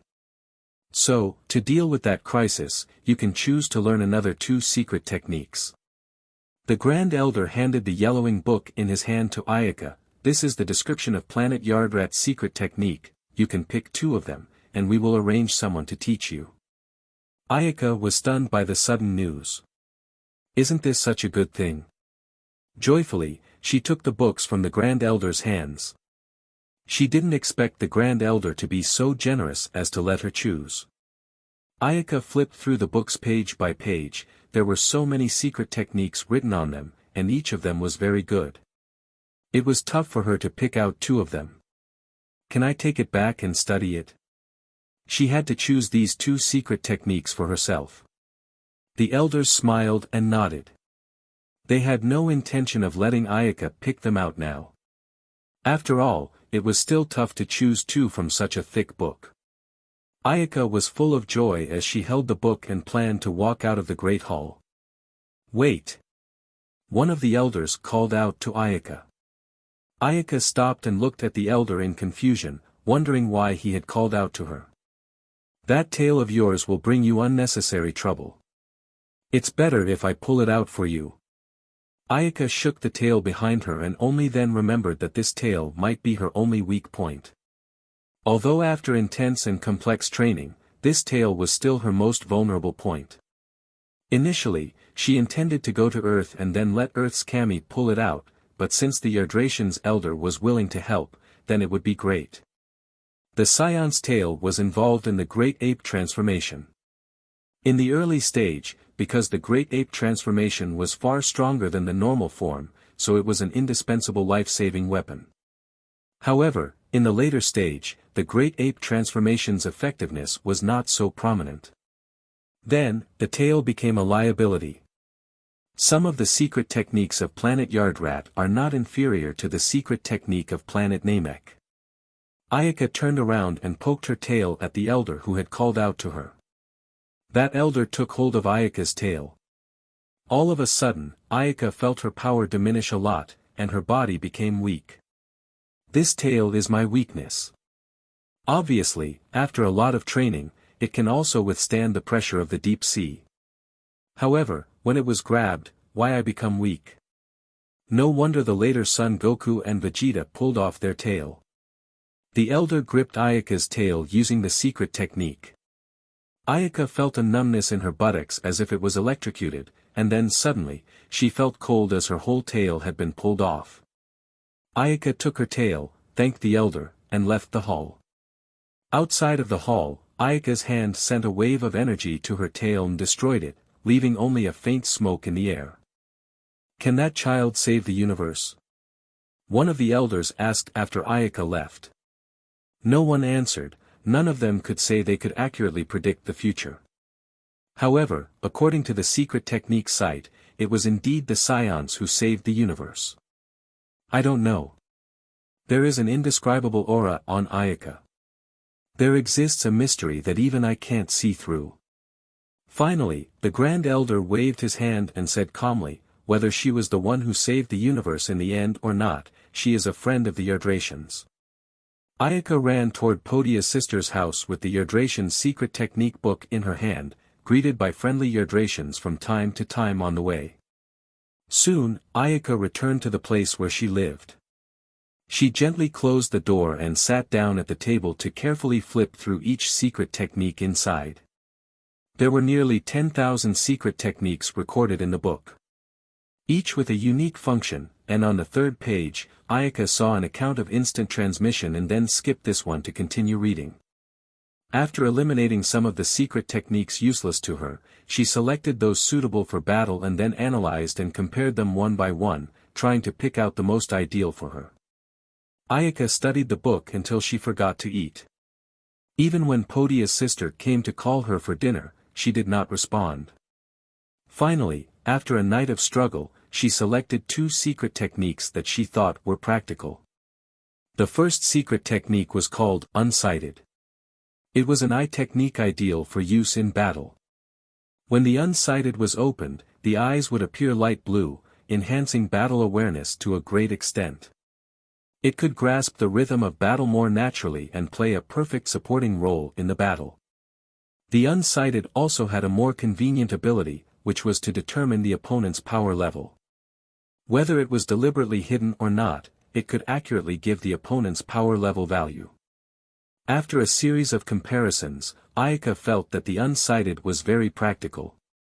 It could play a perfect role in assisting future battles, much better than the scouter. Even the hidden strength couldn't be hidden under the unsighted. Ayaka chose the second secret technique called energy bound. It was an ability suitable for survival in the space of the universe. Now, Ayaka was steadily increasing in both power level and physical strength, but her dependence on oxygen was the only thing she couldn't get rid of. The lack of oxygen in outer space or the deep sea would have caused her fatal injuries. Although Ayaka had an immortal body, it didn't allow her to survive in space. If the enemy entered space to attack her, then she could only stare. The energy bound allowed her to escape the constraints of oxygen. After entering outer space, she could absorb the free energy of the universe, allowing her to survive in space and even giving her an extra supply of energy, which was perfect for fighting cosmonauts. With these 2 secret techniques finalized, Ayaka ran towards the Great Hall of Elders. The main hall guards didn't stop Ayaka when they saw her arrival, obviously knowing her visit's purpose. The elders saw Ayaka and asked, "Child, have you already chose?" Ayaka nodded and told the elders the 2 secret techniques she had chosen. The elders couldn't help but smile when they heard it and complimented, "These 2 secret techniques are excellent, but they are challenging to learn." Even within the Yardratians, there are only a few people who know them. Turning his head and giving a few instructions to the officers around him, the Grand Elder smiled and said, "I will arrange for Pamikuka to teach you. From now on, you will follow him and learn. Pamikuka is one of the few powerful warriors on planet Yardrat, so we are comfortable with him teaching you." Several elders laughed and said. Not long after, a strong middle-aged man walked in. He was wearing Yardratian's unique outfit, but there was a slight difference: it was a combat suit. With 2 scars on his face, he was Pamikuka. Pamikuka first greeted the elders, then looked at Ayaka. "Is this the little girl who wants to learn the secret techniques?" "Yes. Her name is Ayaka. She is a friend of Yardratian's, you must teach her well." Pamikuka nodded and said to Ayaka in a friendly manner, "In that case, you will follow me from now on, little girl." He said with what he thought was a relatively warm smile on his face. However, that smile was paired with 2 scars on his face, and it looked very carnivorous. "Hello." Ayaka hurriedly returned the salute. Although Pamikuka's smile looked very scary, she could see that Pamikuka was friendly to her. Yardratians were very lovely to get along with. After leaving the main hall, Ayaka followed Pamikuka to a particular training room decorated with various instruments used for exercise, many of which Ayaka couldn't even see the purpose. Pamikuka explained in detail the purpose of these instruments and then began the teaching. The first thing to learn was the unsighted. Although Pamikuka explained in great detail, Ayaka was still confused. The unsighted was worthy of the secret technique of the Yardratians. The principle was much more complicated than the language secret technique she had learned before. The 2 were not on the same level. After Pamikuka kept demonstrating and explaining, Ayaka understood the mysteries of the unsighted, but she was just getting started. Once, Ayaka mischievous take out her scouter to probe at Pamikuka. She wanted to know how much power he had, but she didn't expect the scouter to explode with a boom when it reached 12,000. After all, it was an old-fashioned scouter. The maximum amount of energy that could be measured was not too high. However, from then on, Ayaka worked even harder to learn. Pamikuka is a strong person with a power level of more than 10,000. Having him as a guide will help me a lot. Ayaka learned hard from Pamikuka. From time to time, she asked questions, and Pamikuka answered them carefully. The time passed quickly, and Ayaka's strength under the guidance of Pamikuka soared. Finally, after almost a year of study, Ayaka learned the unsighted. The first time Ayaka learned the unsighted, she used it on Pamikuka. Her eyes slowly emitted blue light, which was the characteristic of the unsighted. Ayaka immediately felt as if her brain was cleared. There was some incredible feeling, and her brain became extraordinarily clear. A string of numbers surfaced in front of Ayaka's eyes, 34,000.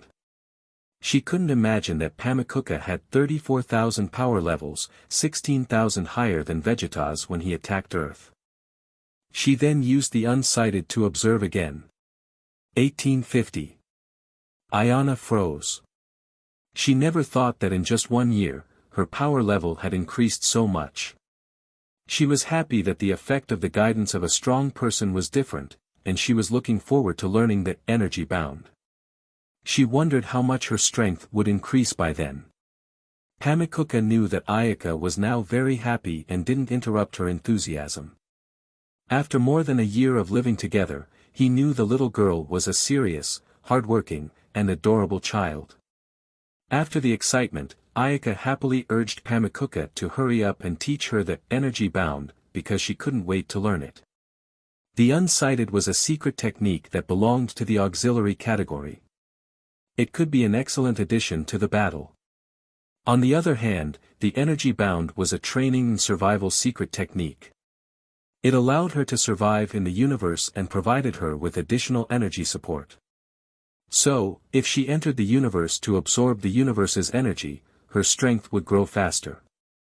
Ayaka knew that with her power now, she must have been unbeatable on Earth. Even if she looked at the whole universe, she could compare to a large number of planets. However, these were far from enough. It should be known that once you stepped out of the Earth in the Dragon Ball world, the increase in the power level was simply inhuman. In the beginning, the increase in power level was tens and hundreds, very impressive, right? The latter was even more powerful with thousands and thousands of increases.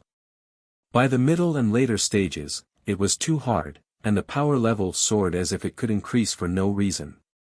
At that time, the battle was squandering. It seemed like a waste to Ayaka, stinging her eyes. Ayaka was a person full of a sense of crisis. She was just getting started. What was the point of being in a hurry? In the future, when she reached several million or even hundreds of millions of power levels, she would learn from them and squander it generously. She wanted to be a strong person with a high power level. The next step was to learn that energy boundary. The secret technique of energy boundary was more complex than the unsighted because it was about transforming human characteristics, allowing living beings to survive in the universe and absorb the universe's energy, which involved a more complex and profound knowledge. Before learning, Ayaka first had to engage in cosmology, astronomy, vitality, and spirituality. Luckily, she had a little foundation in spirituality and astronomy, so it was a little easier to learn. However, the other knowledge, especially vitality and cosmology, involved two profound things for Ayaka to learn.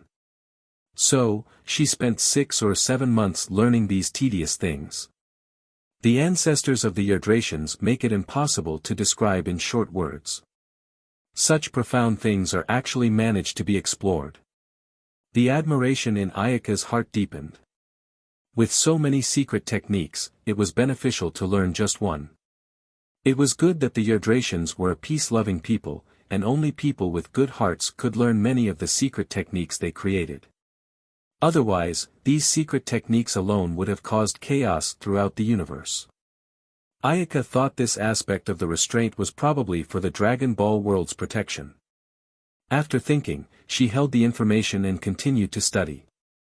Time passed slowly, and finally, one day, Ayaka let out a voice full of joy. Finally, I've got these things figured out. After 9 consecutive months of fighting, Ayaka finally finished these materials. She was liberated and rejoiced, and the next step was to train and transform her body formally. A small body was lying flat in the outer space with a faint light glowing from the body. Not far away, a big strong man coiled and trained, his attention stayed on the young girl beside him. The young girl's face was lying peacefully in the universe with invisible energy gathered from all around, entering the young girl's body. The influx of energy made her face seem a little flushed. Her flaxen reddish hair was flowing until her shoulders with 2 strands of hair hanging on her chest, the tips of her hair showing a faint red color. This young girl was Ayaka. She had been coming to space for more than 2 months for specific practice. At first it was a little strange, but now she had adapted to the universe and was able to survive without relying on oxygen. The universe's energy converges into the body little by little so that Ayaka had an indescribable taste, warm and distinctly comfortable. That's it for today. The young girl opened her eyes to end the training. She then returned to Planet Yardrat with Pamikuka. Strolling through the streets of Planet Yardrat, carrying various ingredients in her hands, she took a small leisurely step. It had been 2 years since Ayaka came to Planet Yardrat, and it was time to leave. Before she left, she wanted to thank Uncle Podia's family for taking care of her, and today she was going to cook a sumptuous lunch. After lunch, Ayaka told them that she would be leaving. Podia's family was stunned for a moment but soon reacted. Although they were unfortunate to meet her, they understood that Ayaka would have to leave someday. Seeing that Ayaka was determined to go, they had to tell her to take care of herself. Ayaka nodded.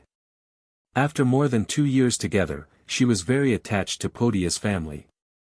Reluctantly, she left Podia's family and then came to Pamikuka's home to say goodbye to him.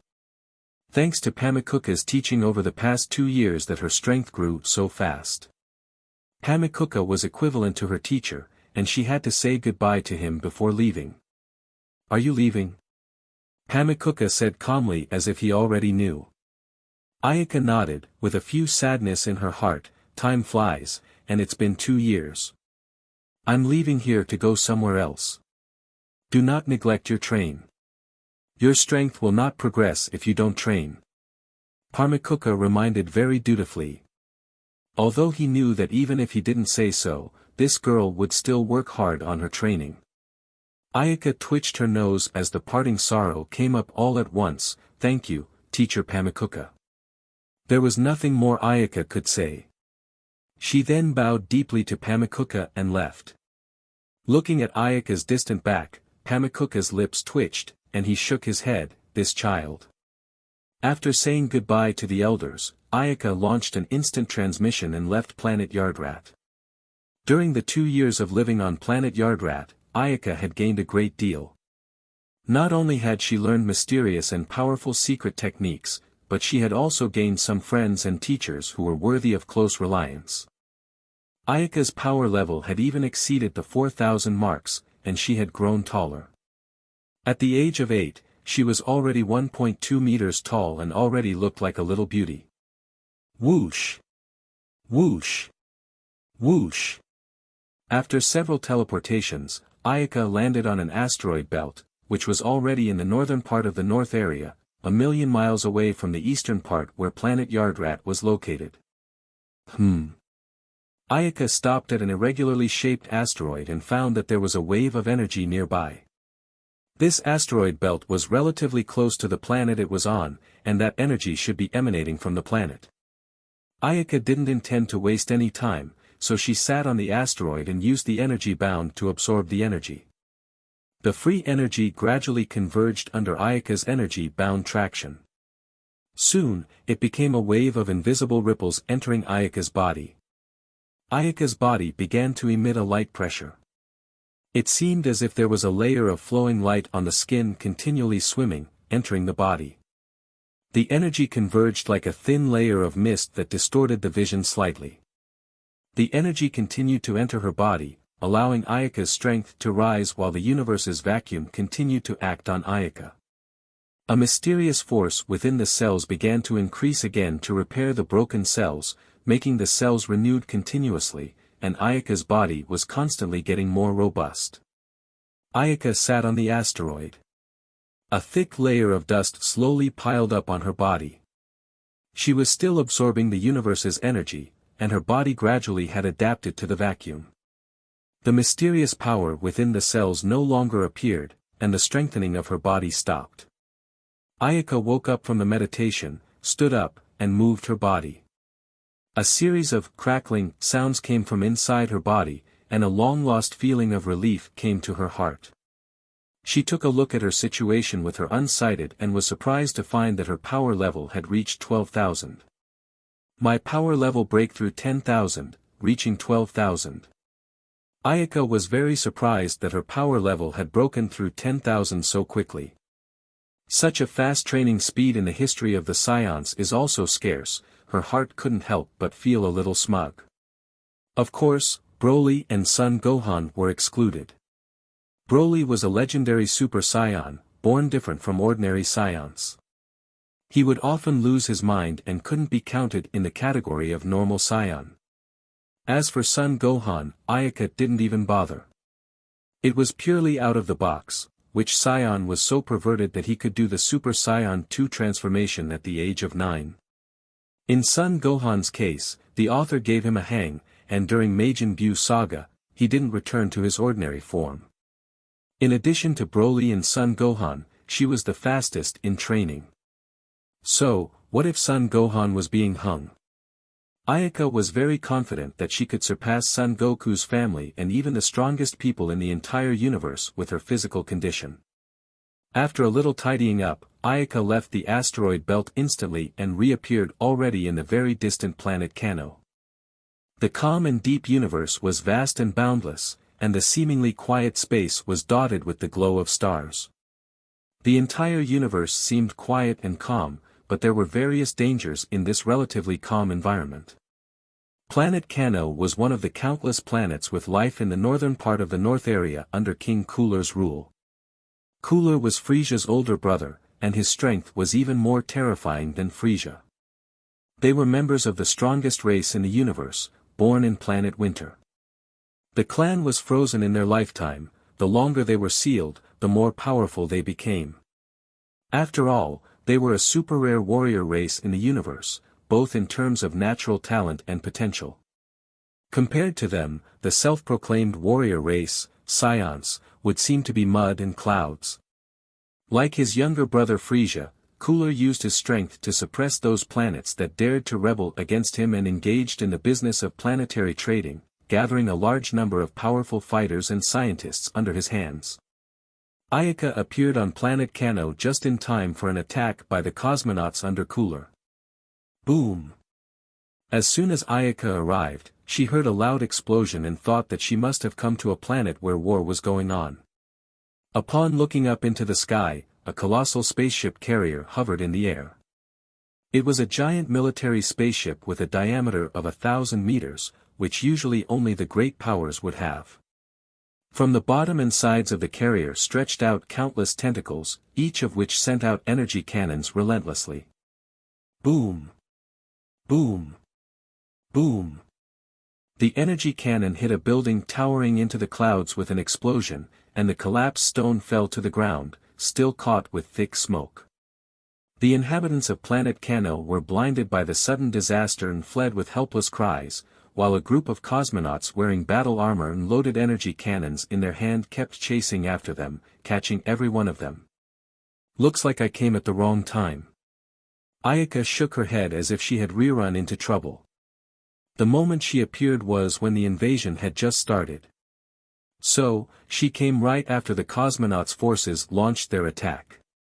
She didn't want to care about what was happening on this planet because she couldn't help even if she wanted to. The universe was too big, and the weak were eaten by the strong, and most importantly, she was alone. Even if she drove the invaders away this time, she couldn't stay and continue to help them. It was possible that the invaders would be ruthless, and the next invasion would be even bloodier. There was no way Ayaka was going to let herself be tied up here. With that in mind, she was ready to launch an instant transmission to leave the place. Who knew that just then, a cosmonaut saw her and proceeded to fire an energy blast at Ayaka. The energy blast hit Ayaka's body with white smoke, but Ayaka didn't suffer any damage. Instead, the cosmonaut's behavior pissed her off.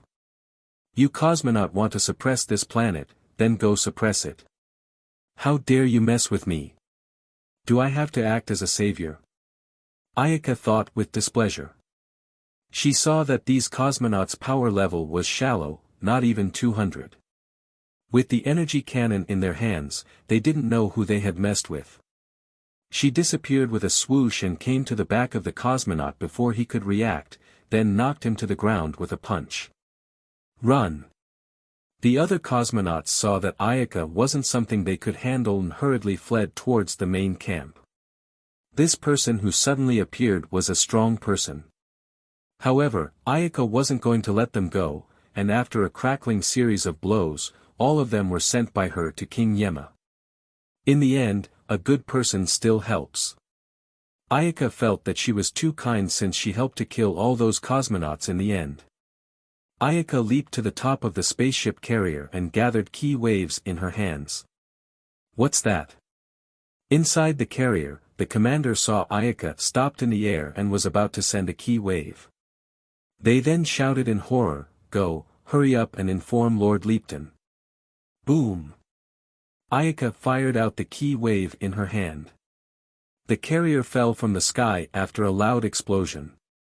When the fleeing Kanosians saw that a stranger destroyed the spaceship carrier, which destroyed their homeland, they immediately cheered excitedly. They worshipped Ayaka, who was still floating in the air, like a god. Ayaka peacefully accepted their worship and picked out a person of some status and asked him about it, which led to the news about several nearby planets. This is Cooler's territory. Ayaka's heart flashed with amazement. She would never have imagined that she had come to Cooler's territory. Cooler is not something I can deal with, so I'd better leave as soon as possible. She immediately had the idea of running away. Ayaka was still afraid to face Cooler. Legend said he had one more transformation ability than Frisia. Regardless of whether the rumor was true, he was more powerful than Frisia, for sure. That little girl is over there. A voice came from afar. Ayaka saw a bald cosmonaut fly over and stop above her. Seeing the flying cosmonaut, the Kanosians shouted in terror and fled in all directions. Soon, only the bald cosmonaut and Ayaka were left. Who are you? Ayaka asked in an unhappy mood. This is Lord Leapton. The bald cosmonaut barked arrogantly. That attitude made Ayaka's brow furrow. Ayaka felt that this cosmonaut's ki wasn't very powerful. Still, it was hard to guarantee whether he was hiding his strength. Therefore, she activated her unsighted to observe it. 7,800. The cosmonaut's power level was a little higher than the revealed ki, but not much higher. It seemed that the cosmonaut was not very good at using ki. He could indeed be arrogant in the universe with a power level of 7,800. After all, the overall strength of civilizations in the universe was low. In Ayaka's memory, the Saiyan called Nappa, who came to Earth, had a power level of 4,000 and was already arrogant. As a cosmonaut with some strength, he can be properly arrogant. However, that is only applied in front of people weaker than him. If he was arrogant in front of me, he was looking for death. When Lord Leapton did not react, Ayaka lightly stepped on the ground and rushed up. There was a cracking sound. Suddenly, 100 square ground sank 3 meters in the position where Ayaka originally stood. The winding gullies covered the ground, and it turned into broken horizontal wreckage all of a sudden. Bang! No one knew when Ayaka had arrived in front of Lord Leapton and punched a heavy blow on him. Lord Leapton suddenly turned into a straight line, passing through several tall buildings deeply embedded in the ground. Wiping the blood from the corner of his mouth, Lord Leapton angrily flew out of the ground. He was not expecting the tiny girl in front of him to have such a strong force. Lord Leapton hadn't thought that Ayaka's strength would be above his. He figured that he had just been negligent, and it just so happened that this girl also had some natural divine power. Huh, little girl, how dare you to make this lord injured? This lord will make your life worse than death. With an evil glint in his eyes, Lord Leapton licked his lips. He quickly rushed towards Ayaka, but when he was about to attack Ayaka, a small, slender hand gripped his arm and stopped him. The small hand seemed to grab his arm like a steel vice, making him unable to move at all. How? Lord Leapton couldn't believe it. How could this little girl's strength be even greater than his? With a cackle, the bones of his arm were crushed hard, and then with a hard yank, the whole arm was broken off. Lord Leapton held the disconnected arm and let out a painful shout. His face became pale, and sweat seeped down from his cheeks as he looked at Ayaka's eyes full of fear. Throwing away the broken arm in his hand, Ayaka looked at him cruelly. She's a monster. We can't beat her.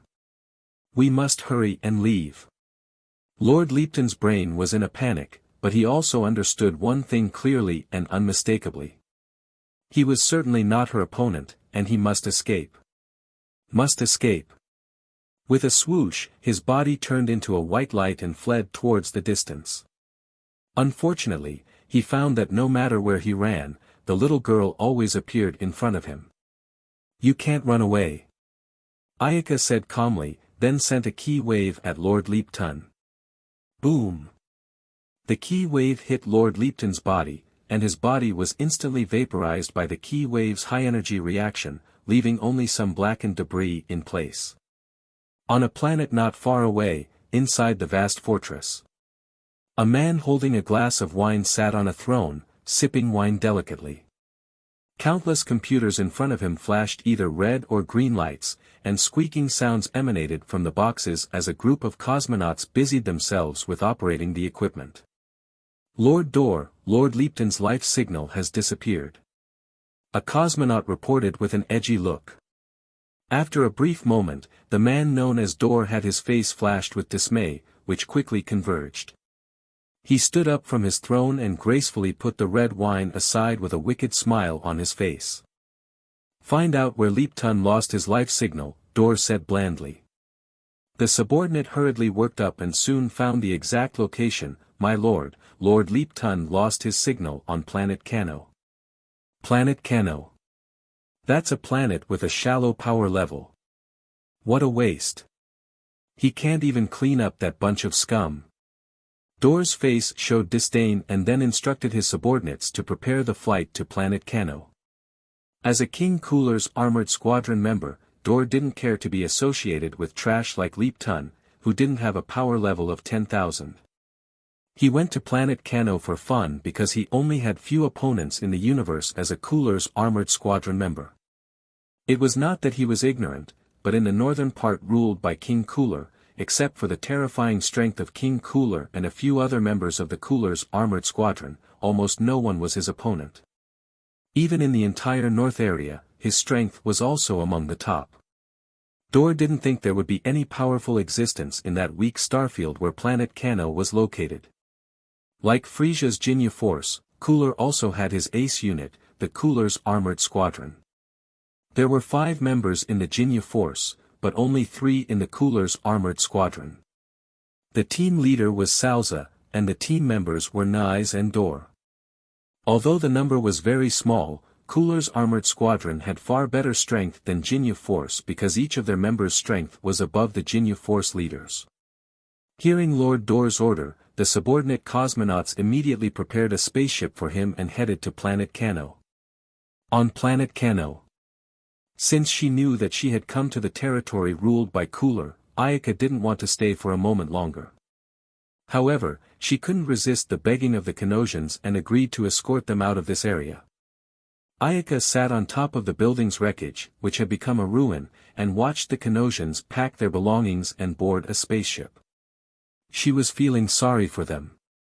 This is the sadness of insufficient strength. When you are unable to resist, you can only escape. My lord, everything is ready for departure. With sadness on their faces, the Kanosians helplessly boarded the fleeing spaceship. Ayaka nodded and stood up to board the spaceship with them. Are you guys planning to escape from that planet? Sitting in her seat and fastening her seat belt, Ayaka asked the person in charge next to her. The person in charge looked at the fading home planet and looked a bit lost in thought. There is a planet inhabited by our people somewhere in the northwest. We plan to join them. Ayaka nodded sympathetically but didn't know how to comfort them, so she looked elsewhere. The spaceship flew through space for a week. The Kanosians gradually came out of their grief and were no longer quiet. One day, a Kanosians in charge of the route inspection saw something. What is that? Ayaka sniffed. She looked out the window and saw a disc-shaped spaceship that appeared not far away. On top of the spaceship was marked with gears pattern, the symbol of Cooler's armored squadron. Where have I seen that spaceship before? Ayaka said to herself. Suddenly, she remembered that Frisia used the same kind of spaceship on planet Namek. This is not good. She shrieked and reacted. Wasn't that pattern the symbol of Cooler's personal guard, the Cooler's armored squadron, which she had seen when she watched the anime? Damn! Why is the Cooler's armored squadron here? My lord, do you know what that is? The Kanosians saw Ayaka lose her composure and felt anxiety in their hearts, as if the sky was about to fall. What makes this powerful lady so nervous? Ayaka's eyes gazed at the disc-shaped spaceship outside and said seriously to the Kanosians, the strength of the people in that spaceship is very strong. Later, I will try to stop that spaceship, and you all have to leave at full speed. Whether you can escape depends on yourselves. The Kanosians looked at Ayaka with a worried expression after hearing the words. Even a few small children cried out in fear. Ayaka waved her hand to silence them. She wasn't entirely sure that the Kanosian spaceship could escape without any problems. Listen to my words, and leave at full speed later. After saying that, Ayaka used instant transmission to disappear from in front of the Kanosians and appeared in front of the disc spaceship. The Kanosians looked at each other and looked at Ayaka in space with pale faces and worry in their eyes. Listen to the Lord's words, and turn on the spaceship's full power. The spaceship picked up the speed violently and soon disappeared from view. Ayaka watched the spaceship go away and prayed secretly in her heart, hoping they could reach their destination without any problems. Then her eyes stared intently at Cooler's armored squadron's disc spaceship. With Ayaka's understanding, she should not be their opponent yet. Her advantage was her ability to survive in the universe and her immortality. Then let's destroy your spaceship first. A pale blue energy ball converged in her hand, and then she threw it at the spaceship. Inside the spaceship, Dor watched with a calm face as the Kanosian spaceship escaped. He didn't give a damn about those mongrels who had no fighting ability. Instead, it was the petite figure in space that caught his interest. What race is she? Her strength seems to be very good. He couldn't imagine that such a small girl would have such strength. It seemed that she was the one who defeated Leap Tun. She would definitely be a major threat to Cooler's armored squadron in the future. Boom! The energy ball hit the spaceship, causing the side of the spaceship to explode. The vacuum of the universe kept sucking the air in the spaceship into space, making alarms ring out inside the spaceship. Eventually, it was forced to land on a planet not far away. Ayaka descended to the planet following the spaceship. She wanted to know the strength of Cooler's armored squadron members. In the original story, Cooler's armored squadron appeared in the anime version. However, the Dragon Ball story's anime version was often in conflict with the manga version, making it difficult for her to judge some events. Dor covered his mouth to avoid inhaling the harmful substances generated by the explosion of the spaceship. He walked very casually towards Ayaka. When I decided to take action myself, there are not many people in the north area who can get this honor. It seems that you have good luck. Ayaka's gaze was grave. There was a great sense of oppression in her from Dor's standing posture alone. Let me see how strong you are, little girl. Dor turned on the scouter and beeped out the data 12,000. Ah, surprisingly 12,000. Dor looked surprised and kindly suggested, you have such power level. How about you follow me and serve for King Cooler? Impossible. Dor showed a regretful expression, feeling sorry for not being able to recruit Ayaka, in that case. Then go to hell. Dor disappeared in front of Ayaka. Ayaka carefully observed the surroundings and quickly determined the location of Dor.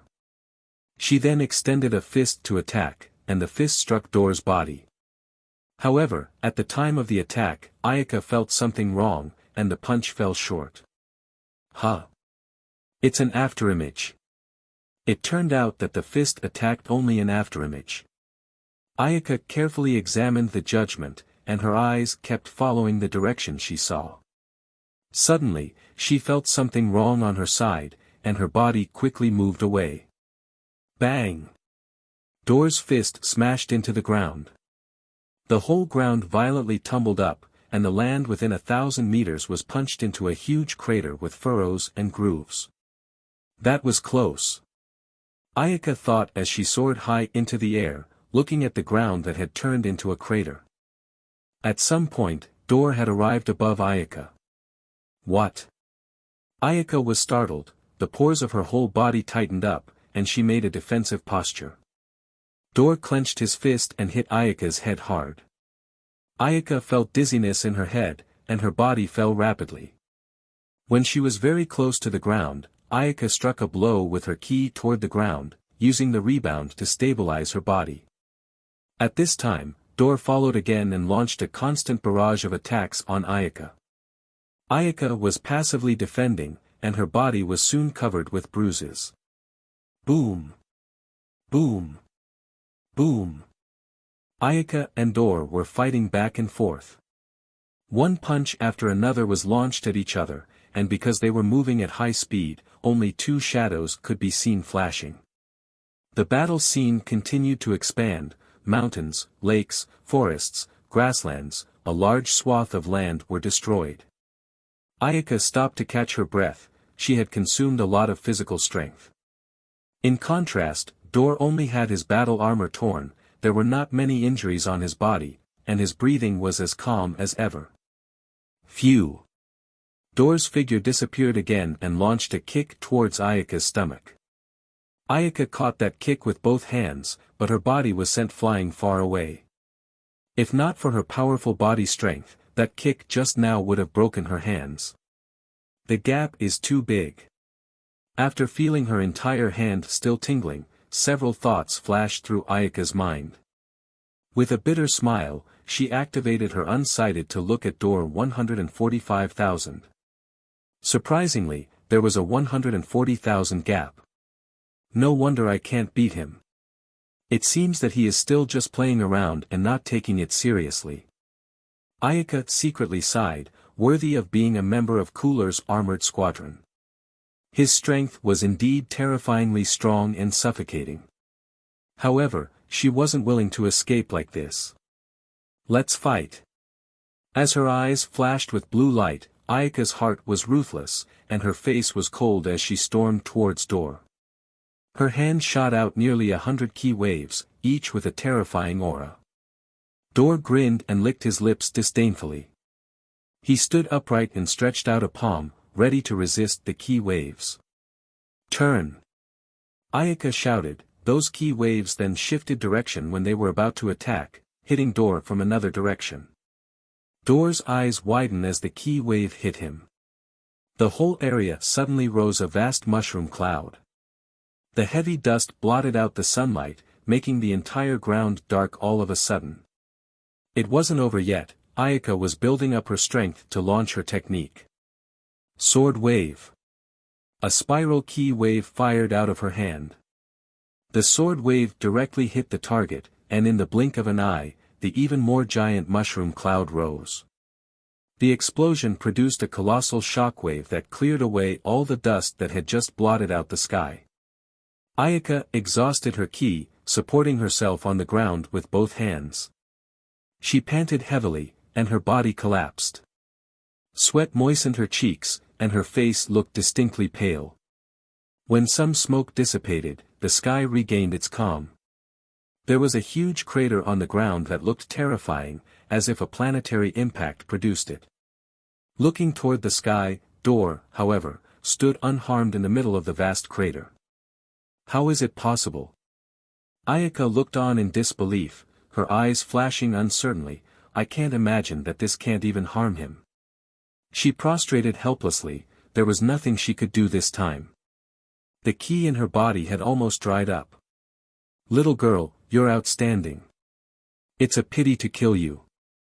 Dor shook his head and sighed, he was a little regretful, however, you can't blame me. Who told you to be unwilling to serve King Cooler?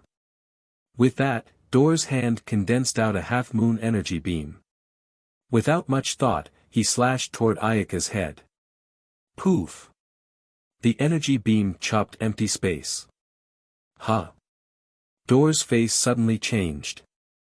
He was shocked to find that the little girl disappeared, followed by a faint energy reaction that appeared in outer space. In an instant, she had run away to outer space. It turned out that at the critical moment, Ayaka launched the instant transmission.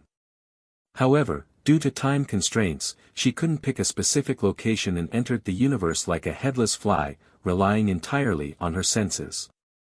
Ayaka was lying flat in the universe with a panic in her heart. I almost died.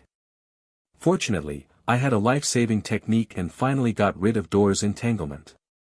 Upon thinking about Dor's strength, her face was distinctly ugly.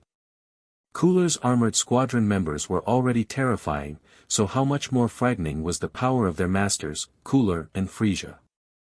For the first time, Ayaka felt that her strength was so weak. I'm still too weak. Ayaka shook her head and managed to heal her body when she suddenly felt a burst of pulses. When she turned her head to look, she was shocked when Dor had arrived at her side. Damn! How can Dor survive in space too? Ayaka suddenly felt a burst of desire to cry. She wanted to escape but couldn't, and now there was no more ki in her body. Is that your special power? That's amazing. Dor was curious about Ayaka's move because it was very eye-catching. He wanted to learn how to use it, but he knew that she wouldn't tell him, so he didn't ask. Without doing anything, he sent a powerful ki wave directly at Ayaka. When she saw the ki wave coming towards her, Ayaka couldn't help but close her eyes in despair. Boom! There was a bright flash of light in the universe. Although there was no sound, the intense and blinding light heralded an unprecedented scale explosion in this place. In the blast, Ayaka's entire body was blown to pieces. Seeing that Ayaka had been blown into dust by the ki wave, Dor smiled sinisterly and then informed his subordinates to send a spaceship.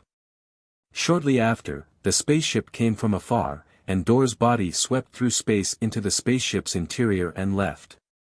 After a long time, in the place where the explosion occurred just now, a cell appeared out of thin air. It was powdered and invisible to the naked eye.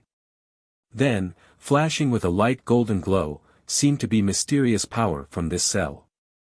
The cell rapidly multiplied, and after several hours, it formed a ping-pong ball of flesh. That ball of flesh constantly wriggling, slowly growing larger, and 3 days later, it grew into the size of a baby. The head, arms, and legs were vaguely recognizable, and after another 3 days, Ayaka was reborn. Thanks to her immortal body, otherwise, she would be dead this time. Since she died directly this time, the resurrection time was taking a bit long. However, because it was a broken body, all the cells on upper and lower bodies were replaced, causing Ayaka's strength to become more powerful after rebirth.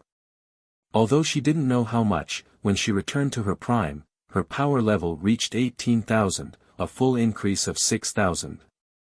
This battle was the most oppressive since Ayaka was born because it was unilateral abuse. It was painful.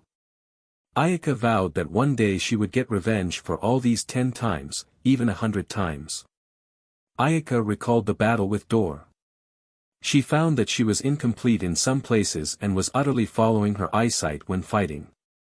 Also, although she knew many secret techniques, her number of moves she had was too limited. It seemed that she had to go to Earth to learn correctly. Although the people on Earth didn't have a high power level, their use of moves and ki was a masterpiece. When two people with the same power level fought, the Earthlings would gain the upper hand. It's time to move to Earth. With this idea in mind, Ayaka couldn't resist the urge to go to Earth immediately. However, since Son Goku was only 4 years old, Ayaka decided to go to Earth after 2 more years. In these 2 years, she would try to improve her power level. After all, there would be no one who could fight her, and there would be a less strange environment in the universe, so the breakthrough might not be so easy anymore. In the beginning, Ayaka intended to go to Earth when she was 10 years old. By then, Son Goku was almost 6 years old or so, and after another 6 years, the Dragon Ball story would begin. In a vast solar system in the universe, the messy meteorites collided with each other without trajectory and then broke into several smaller meteorites. In the solar system near the Sun's position, a steel planet rapidly revolved around. The steel planet had no atmosphere, and the overall color appeared to be yellowish. There was no moisture on the ground, and heat, barrenness, dullness, and strong gravity were its main themes. A tiny figure struggled to make jumps, leaping more than 10 meters high with each jump. The steel planet was oddly giant, and the gravity was also oddly strong. Under the powerful gravity, it wasn't easy to stand up. 12,998, 12,999, 13,000. Ayaka stopped after doing 13,000 jumps in a row. She wiped away the sweat on her face.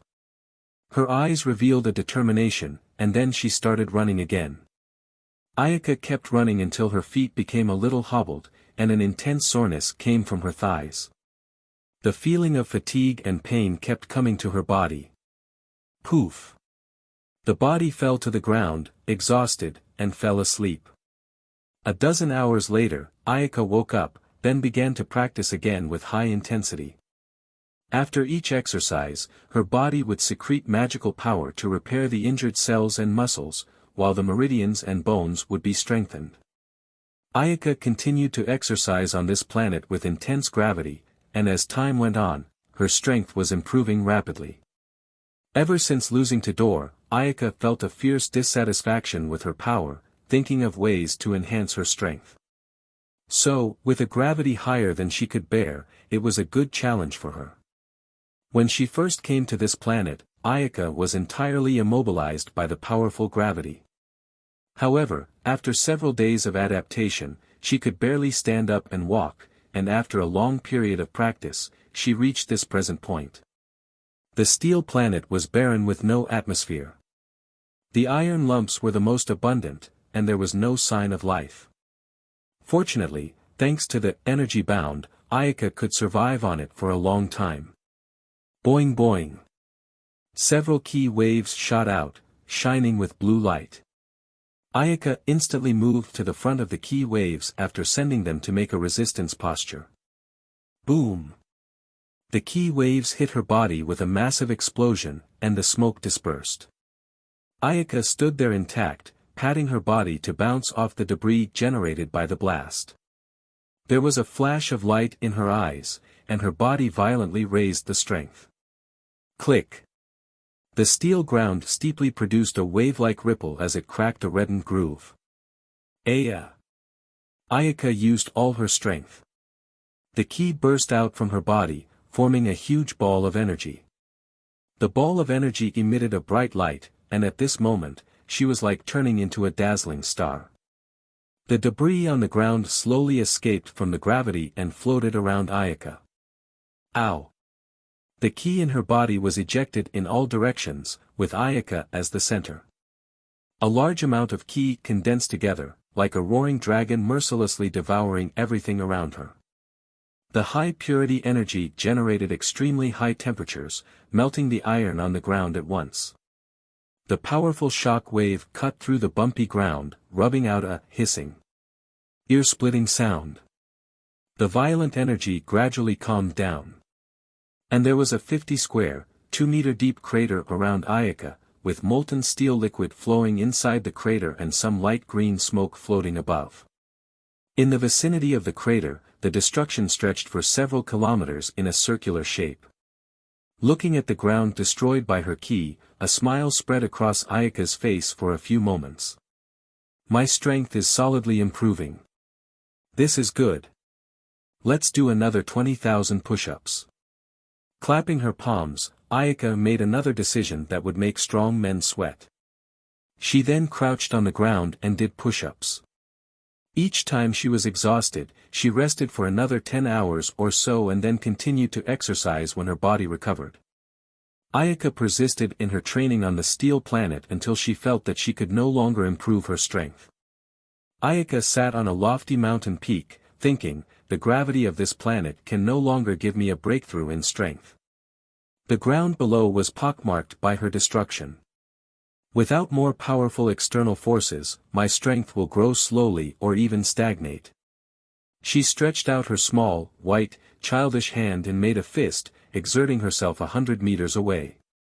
A wave of ki shot out from her fist, smashing a deep, bottomless cave 100 meters away. My strength is many times greater than before, but I'm still not a match for Door. Although her strength had improved a lot, Ayaka knew she was not yet a match for Door. The strength of Cooler's armored squadron is so powerful. If I don't work hard to improve my strength, I will be left far behind by the story. Son Goku and Demon King Piccolo's strength in the pre-Dragon Ball was not powerful and could even be said to be frail and weak. However, after entering Namek Saga, their strength improved at an incredible rate. In addition to their bloodline and excellent quality, their mindset was also essential. They were practicing with the heart of a true martial artist, which was incomparable to Ayaka and even more powerful cosmopolitans. Whenever they encountered stronger enemies, they also became stronger and improved themselves continuously. Although the Earth's overall strength was low, the martial arts on it had a long history. After a long time, various schools concluded a complete training system, focusing on ki and mind. For example, Master Roshi and Mateto, despite their low strength, they could all be called the greatest martial artists. Compared to the universe and Science, who focus only on strength, the Earth's training methods had more potential. With a bold and extravagant, one entered the subtle and frugal. If not for the Earth's bloodline that caused them not to have substantial power, it would be tough to say who was the hegemon of the universe. Ayaka was taking advantage of the Saiyan bloodline, and in terms of the foundation, she believed she was still far from it. In other words, she was still mainly at the level of wild profligacy. After arriving on Earth, I must carefully polish the foundation and sense the martial arts of the Earthlings. Ayaka had already made her plans. At this time, several golden shadows flashed across the universe. The golden shadows were extensive in area, trailing a long tail behind them, brilliantly illuminating the entire space in gold. Huh, what is that? Ayaka looked at the space illuminated by a golden color, and her face showed a curious expression. Her body flashed to space, only to find that the vast star not far away from the steel planet was now violently churning.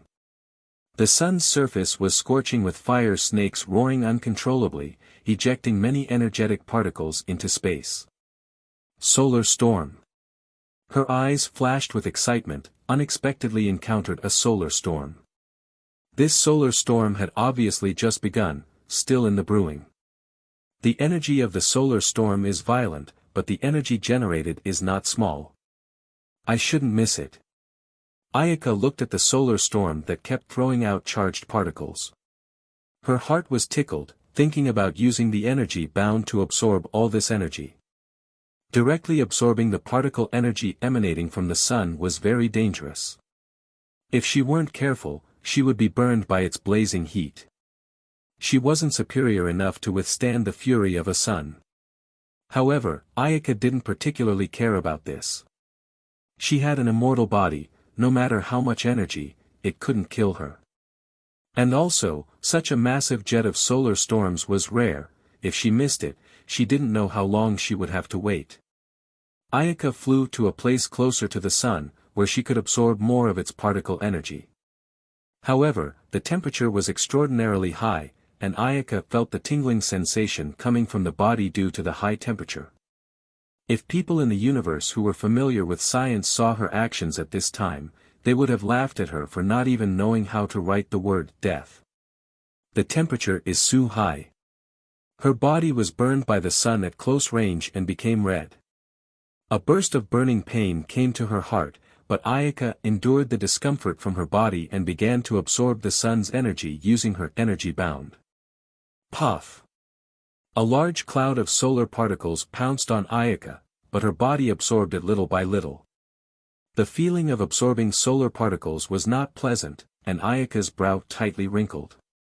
The solar energy entered Ayaka's body little by little, and the scorching and tyrannical energy kept rampaging through the body. Although there was key to keep her body in shape, that solar energy was not so well tamed, and it did not take long to kill countless cells. Newly born cells quickly replaced the dead cells as she continued to fight with the solar energy. Ayaka controlled the energy bound to tame solar energy slowly, and the tamed energy would gradually pool into her bones and internal organs. In this process, Ayaka's body parts were strengthened one by one. A few months had passed, and she had been immersed in the training. The feeling of coolness generated by the renewal of cells throughout her body made her intoxicated. It was the entire structure of a self-masochist. After an active period of more than a year, this giant star in the universe gradually calmed down and not produced too much chaotic energy anymore. On one side of the sun, a human-sized dust meteorite floats, rotating periodically along with the sun.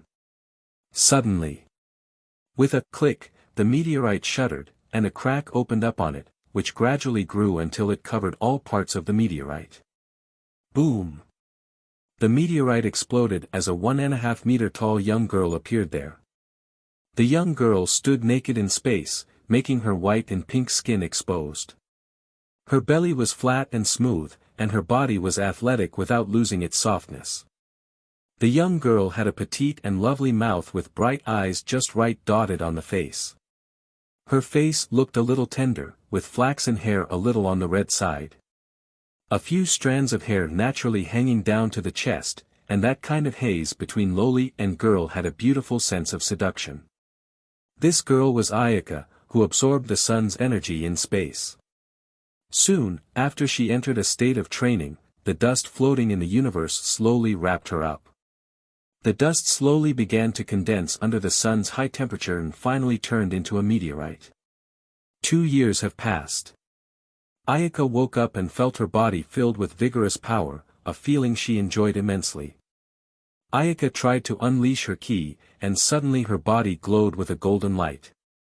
Mountainous and overwhelming ki emerged, and the golden light covered the sky and illuminated the nearby starry sky. This golden ki carried powerful energy that could destroy the world. If it were fired out at full power, it would be enough to kill the creatures of a planet instantly. It's definitely much more powerful than her previous one. Power level 120,000. Her power level had increased to 120,000. A full boost of several thousand. After 10 years of unremitting efforts and countless hardships, Ayaka finally possessed enough power to destroy the world. At this moment, she was really about to burst into hot tears. Ayaka found herself surprisingly naked.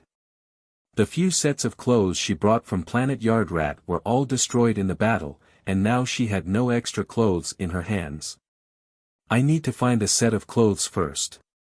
Naked made Ayaka felt uncomfortable as she had slowly gotten used to her body. The 2 red dots on her chest seemed to be starting to bulge a little subtly, like fresh shoots fighting their way out of the fertile soil. At this age, her body began to develop. Her vitality began to flourish, making Ayaka care more about her body and couldn't just let people look at it. The girl's body was troublesome. It's complicated to fight, and high-intensity combat is easy to explode clothes. Should I get a battle armor? This matter was related to her privacy, so Ayaka had to pay attention to it.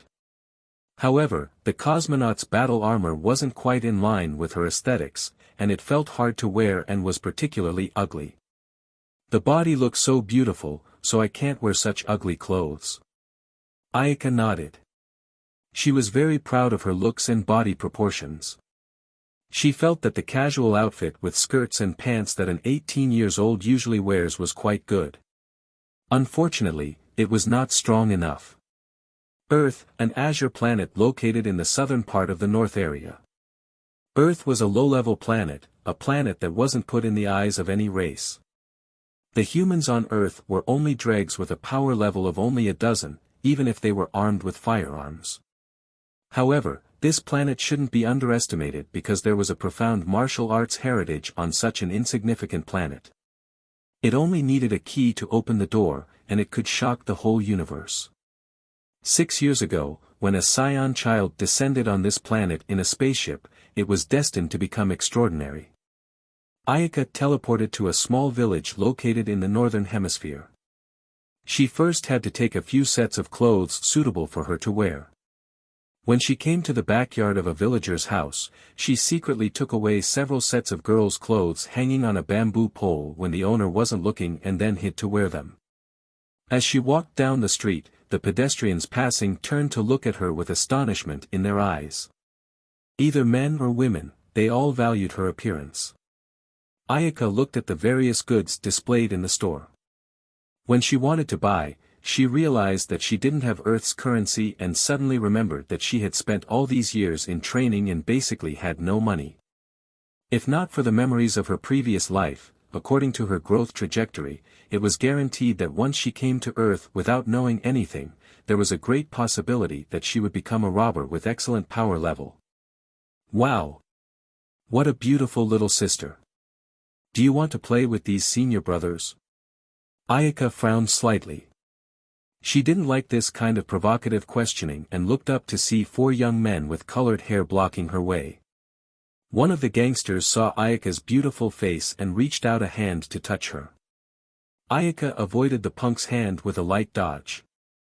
The young gangster eyes showed desire and then stepped forward and said, "Little sister, do not run away. This senior brother will not hurt you, so let senior brother touch you." That's right. Stay with these brothers and have a good time. The 3 gangsters next to him yelled with coaxing. They laughed loudly with eyes full of lust. Although the girl in front of him wasn't very old and hadn't grown up completely, there were already a few moving parts in the mold, looking very delicate and lovely. Ayaka's face became gloomy as she coldly said, "Do you want to play?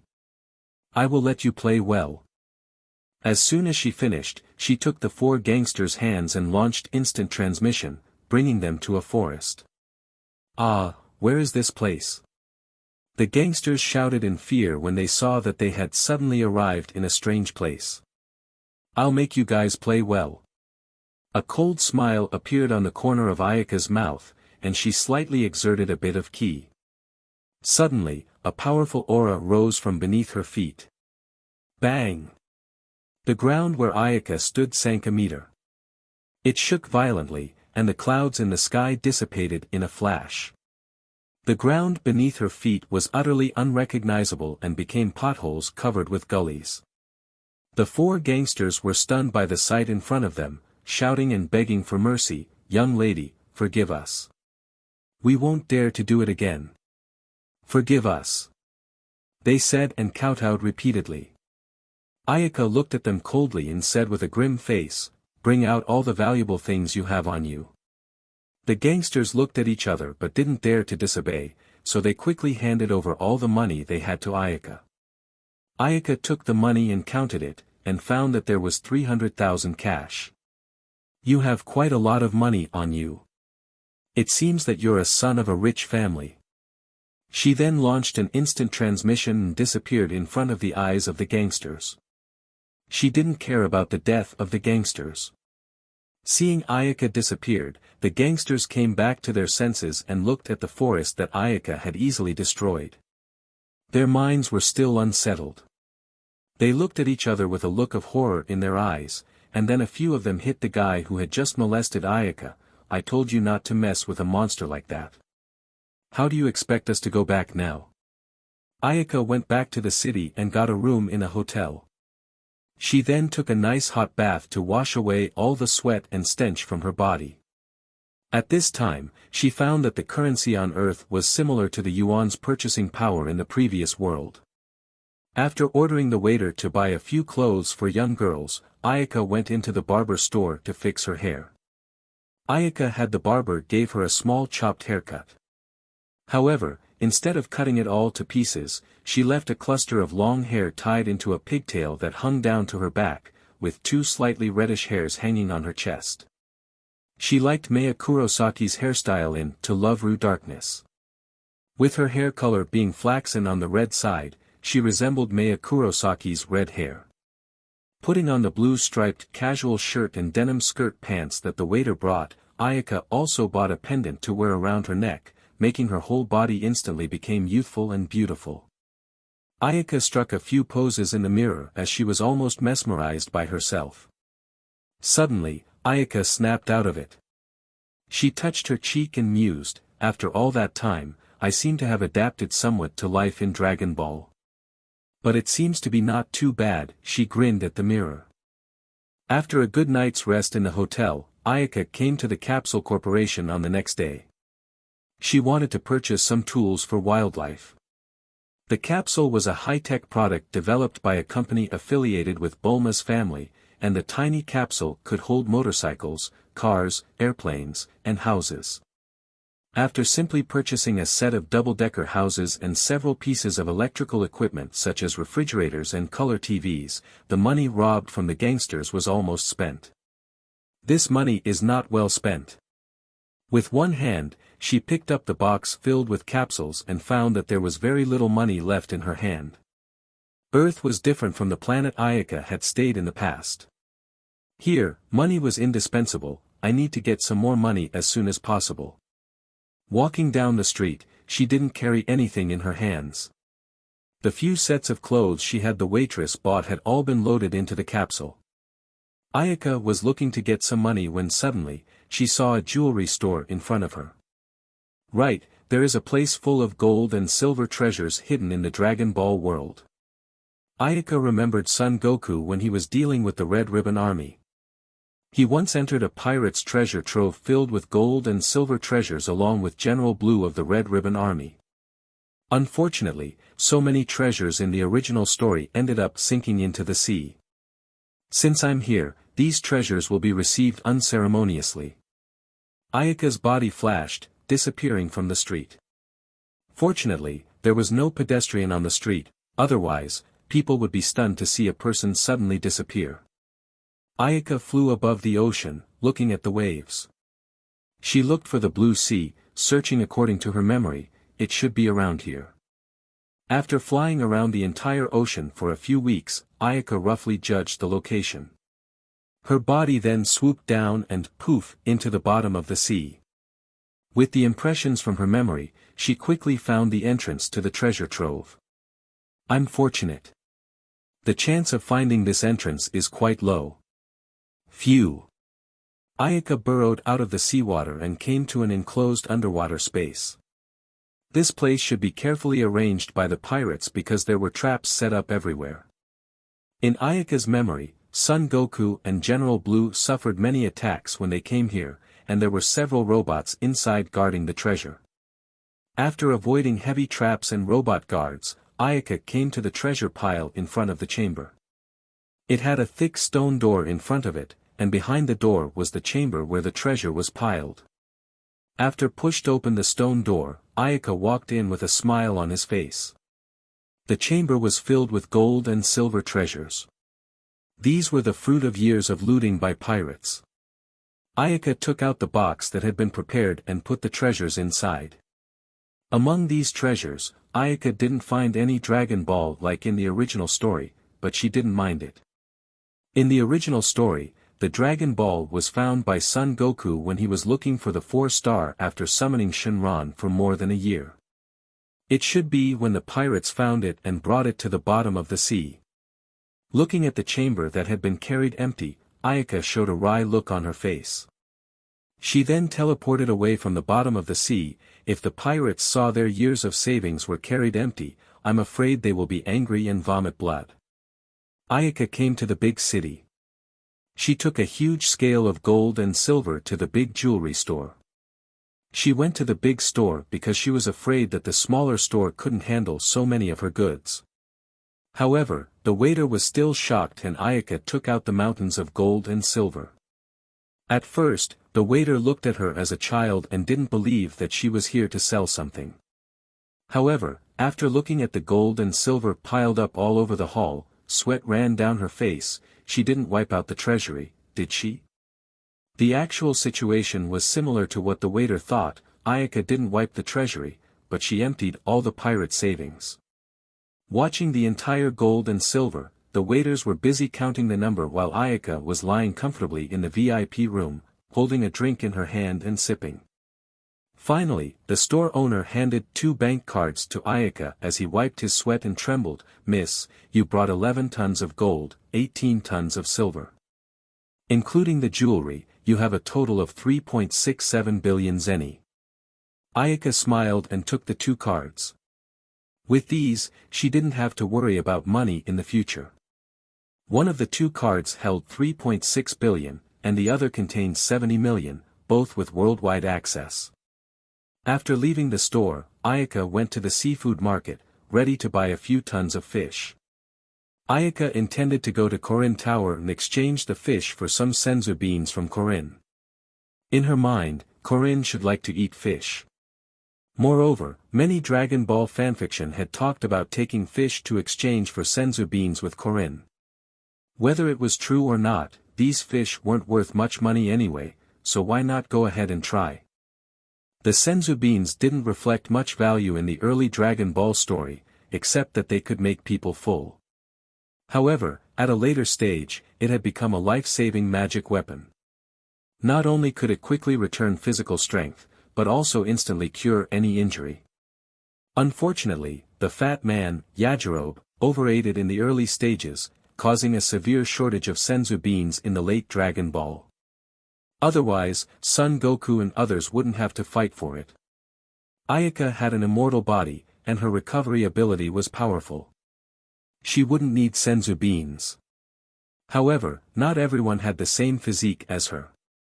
So, having some senzu beans on her could be used for the people around her in emergencies. She asked the staff to divide the whole 10 tons of fish into 10 boxes and then pressed the button. With a bang, there was a burst of white smoke, turning into 10 tiny capsules. Ayaka picked up the capsules and put the boxes in it, then left the seafood market. The capsule is really convenient. It can hold a box contains 10 tons of fish. Sacred Land of Korin. Korin Tower was located inside a forest near the Sacred Land of Korin, guarded by a special tribe. Ayaka flew above the Sacred Land of Korin and saw a long tower soaring into the sky from afar. The top of which penetrated the clouds and was covered by white-capped puffy clouds. That's the Korin Tower. It's really tall. The ancestors of the Earthlings didn't seem simple enough to build such a miraculous structure. Legend said that it was impossible to reach the top of Korin Tower without climbing with bare hands. Although Ayaka scoffed at this legend and did not believe it much, the truth was that humans really couldn't get to the top by transport, at least not yet. Landing below Korin Tower, Ayaka observed up close. The Korin Tower was built with a particular stone, carved with various totem patterns.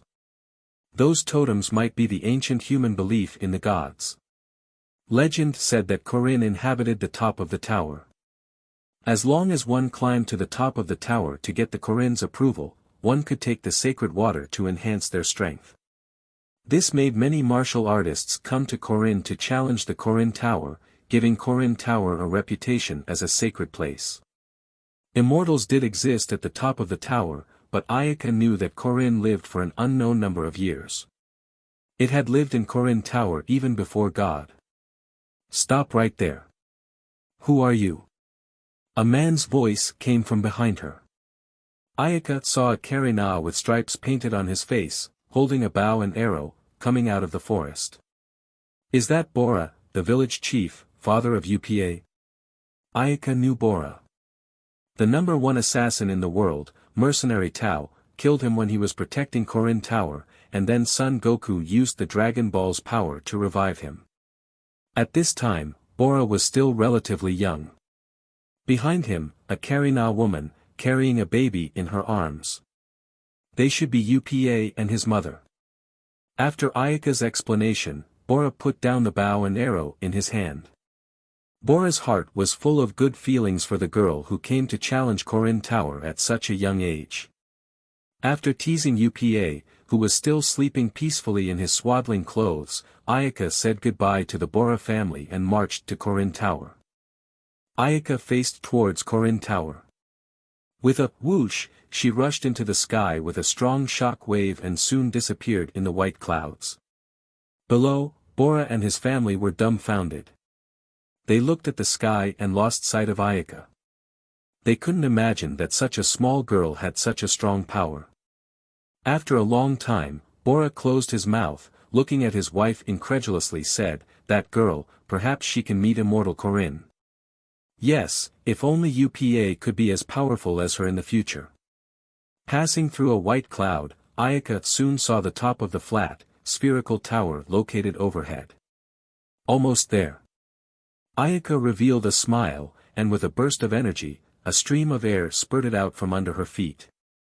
Suddenly, her speed increased several times, creating an invisible whirlwind behind her. Phew! Ayaka's figure came to the top of Korin Tower. She entered the top of the tower with a gentle leap and saw a fat white cat lying on a bed sleeping, with several water jars next to the bed. This is Korin. It looks the same as in the anime. I heard it's over 800 years old. Ayaka went near Korin and pulled up Korin's beard. Oh! Korin was awakened by her, looking at the young girl who appeared in front of him. Korin didn't come back to his senses for a while, but after a long time, he was surprised. "I can't believe a girl climbed up the Korin Tower. You're such a lovely girl." "Hello, immortal Korin. I heard that you have magical senzu beans here that can keep you from being hungry for 10 days after eating them, so I'm here to make a deal with you." A faint smile appeared on Ayaka's face as she told Korin her purpose. She avoided the critical point and didn't say anything about the important role of the senzu beans, and just saying that it could stop people from going hungry. Korin licked his paws, narrowed his eyes, and said, "Senzu beans, where did you hear about it?" "I heard it from Master Rashi, who climbed up Korin Tower 300 years ago had seen senzu beans." Ayaka came prepared and said calmly. "Master Rashi? So it was that kid." Korin didn't doubt Ayaka's words. He had a large number of senzu beans, which weren't worth much at all. Furthermore, he preferred fish to senzu beans. "You said you want to trade. What do you want to trade with?" Seeing that Korin didn't doubt, Ayaka was relieved. As long as she could trade the senzu beans over, she was fine. She took out the box of capsules filled with fresh fish and opened one of them. Boom!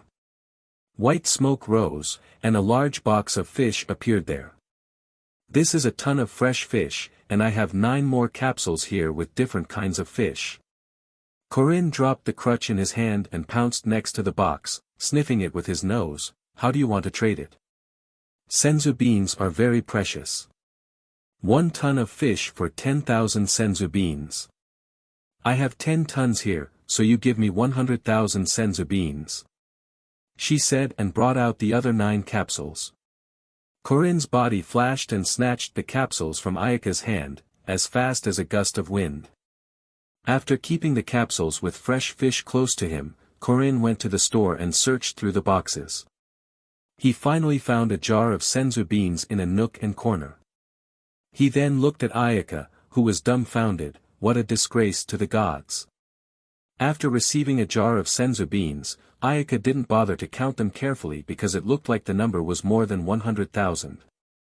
Having gotten the senzu beans that she wanted, Ayaka's mood became cheerful. Her eyes showed a pleasant look, and she climbed up with Korin. Korin was also very curious about the young girl who had climbed up the Korin Tower at such a young age. "Little girl, who is your master? Is it Rashi?" "No." Ayaka shook her head. "I will go to him, but I am not going to become his disciple." Korin nodded. Master Rashi was indeed not suitable to take female disciples. "Your strength should be powerful. Do you want to grab the divine water?" Corinne licked his paws. Ayaka knew that Corinne did not understand her strength, so she let out a small part of her ki. Although this ki is only a fragile part of Ayaka's body, it also has nearly 500 power levels. It was much more powerful than the kami on Earth. Suddenly, Corinne felt the mountainous aura that emerged from Ayaka's body, which turned into a gale and swept around, blowing the things on Corinne Tower. Corinne was shocked by the aura emanating from Ayaka. His body was somewhat immobile. He hadn't felt such strong ki even from kami. Who? After Ayaka collected her ki, Corinne wiped the cold sweat from his forehead. I never thought you were so strong. You're simply a monster. Ayaka smiled in embarrassment. Even with the little ki she just gave off, no one on Earth would be a match. Above Corinne Tower, the lookout. Kami looked at the lower realm with a shocked face. Just a moment ago, he felt a terrifying aura. The aura made him feel suffocated. Kami, what was that ki just now? Mr. Popo said with some concern as he stood next to Kami. Just now, he also felt that ki. That was powerful ki that shouldn't exist on Earth. Even the Demon King Piccolo back then was far less powerful than that ki. If the owner of that ki were evil, no one would be a match. I can't believe that such a powerful person has appeared on Earth. If that person hadn't taken the initiative to reveal her ki, we wouldn't have known about her existence. Kami looked down with a stony face and said slowly, that person is now on Corinne Tower, and it looks like she is not an evil person. There is an existence on Earth whose strength surpasses Kami. I wonder if it's a blessing or a curse. Kami cast his gaze into the distance and said with a worried expression. Ayaka looked at Corinne's shocked look. She couldn't help but put a smile on her face and said with a faint smile, how about it? Do I still need the sacred water for my strength? Corinne calmed down for a while and said with a complicated expression, how do you still need any sacred water? There is no one on Earth whose strength is stronger than yours. Even Kami is not your opponent. There are many more powerful existences than me in this world. I was seriously injured by them some time ago. You shouldn't be an Earthling. Corinne judged that there would be no more powerful existences on Earth. Even if there was, a person who had seriously injured Ayaka wouldn't be able to hide his ki. It was unknown whether Corinne was oblivious or just didn't care that Ayaka might have lied about the senzu beans before because the senzu beans hadn't manifested their value yet. Yes, I come from planet Vegeta, located in the corner of the north area, very far from Earth. Ayaka saw Corinne looked surprised and continued, the planet I live on was destroyed in a disaster, and the number of surviving clansmen is already very few. So, I came to Earth. However, you can rest assured that I like the Earth very much and will not destroy it. Ayaka cast her gaze higher into the lookout. Her words were addressed to Kami. If Ayaka didn't explain clearly, Kami wouldn't be able to sleep peacefully. Since she came to Earth, she needed to say hello to the highest authority on the planet. So she's from another planet, are all aliens this strong? Corinne didn't know much about other planets, but he was satisfied with Ayaka's goodwill. Since the girl who claimed to be from planet Vegeta had made it clear that she wouldn't interfere with Earth, there was no need to pay special attention to her. Corinne licked its paws and picked up a fresh fish, and brought it to its mouth. Then, good luck living on Earth. Corinne knew that Kami must already know what was going on here. Since Kami didn't raise any objections, that was the default to let the girl live on Earth. Ayaka had already gotten the senzu beans she wanted and said goodbye to Corinne and Kami. Next, Ayaka had to go to see the little Goku. Son Goku was 4 years younger than herself, and by calculation, Son Goku should be more than 6 years old now. After saying goodbye to Corinne, Ayaka jumped off the Corinne Tower in one leap and flew towards Mount Paozu. Mount Paozu was located in the northern hemisphere somewhere in the mountains, surrounded by steep and precipitous mountains. Because of the remote location and often fierce beasts, Mount Paozu was sparsely populated, and traffic was very inconvenient. After coming down from the Corinne Tower, Ayaka went straight to Mount Paozu. Initially, she intended to use instant transmission to find Son Goku directly, but suddenly, Ayaka realized that she might have overlooked a crucial link. My instant transmission is different from what Son Goku learned later. My instant transmission does not require the use of ki to locate, so will it make me dependent on it, in the long run, thus reducing my sense of ki. Upon thinking of this, Ayaka stopped in the air. She couldn't help but had a cold sweat seeping out of her back. Good thing I realized early. Instant transmission may seem convenient to use, but it may leave hidden dangers for me. Ayaka decided that in the future, as long as it wasn't planet-to-planet travel, she would try not to use instant transmission. Instant transmission could only be used as a secondary ability in battle, not a primary skill in combat. Ayaka flew in the air for a while longer, roughly found the direction of Mount Paozu, and then landed. The mountains here stood in a relaxed and quiet environment, with various strange pines and rocks strewn across the peaks, and the scenery was infinitely beautiful. After some searching, Ayaka came next to a large pool of water and found a set of dark purple practice clothes placed on the rock on the opposite bank.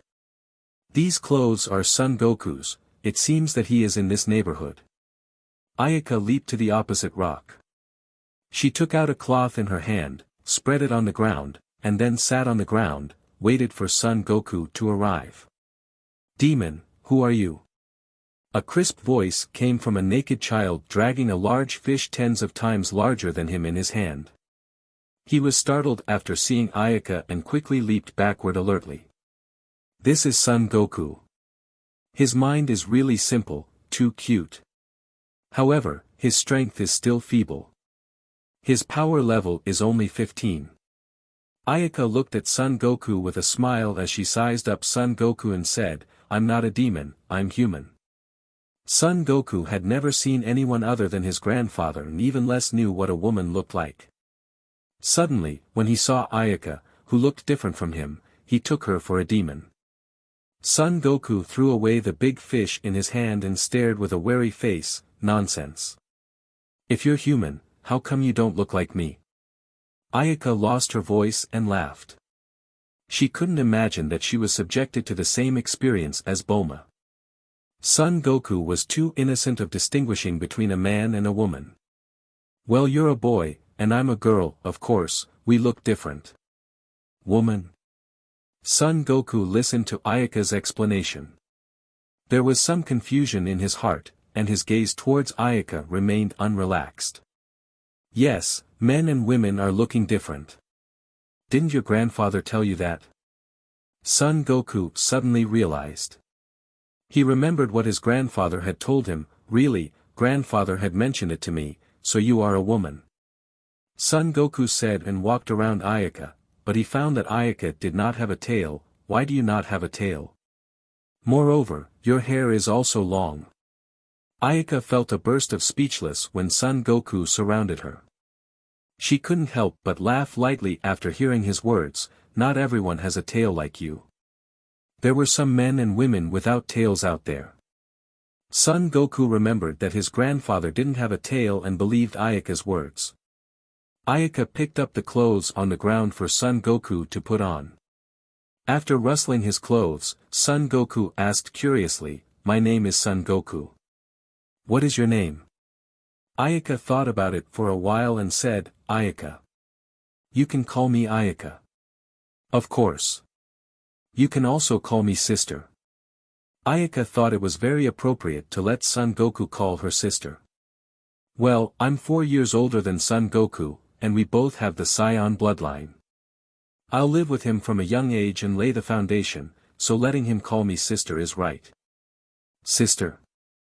Son Goku cocked his head, remembering what his grandfather had said about calling a girl older than him a sister. Dragging the big fish he had just caught, Son Goku and Ayaka walked down the road. Son Goku then asked, so, sister, what are you doing here on Mount Paozu? I'm here to find Son Gohan.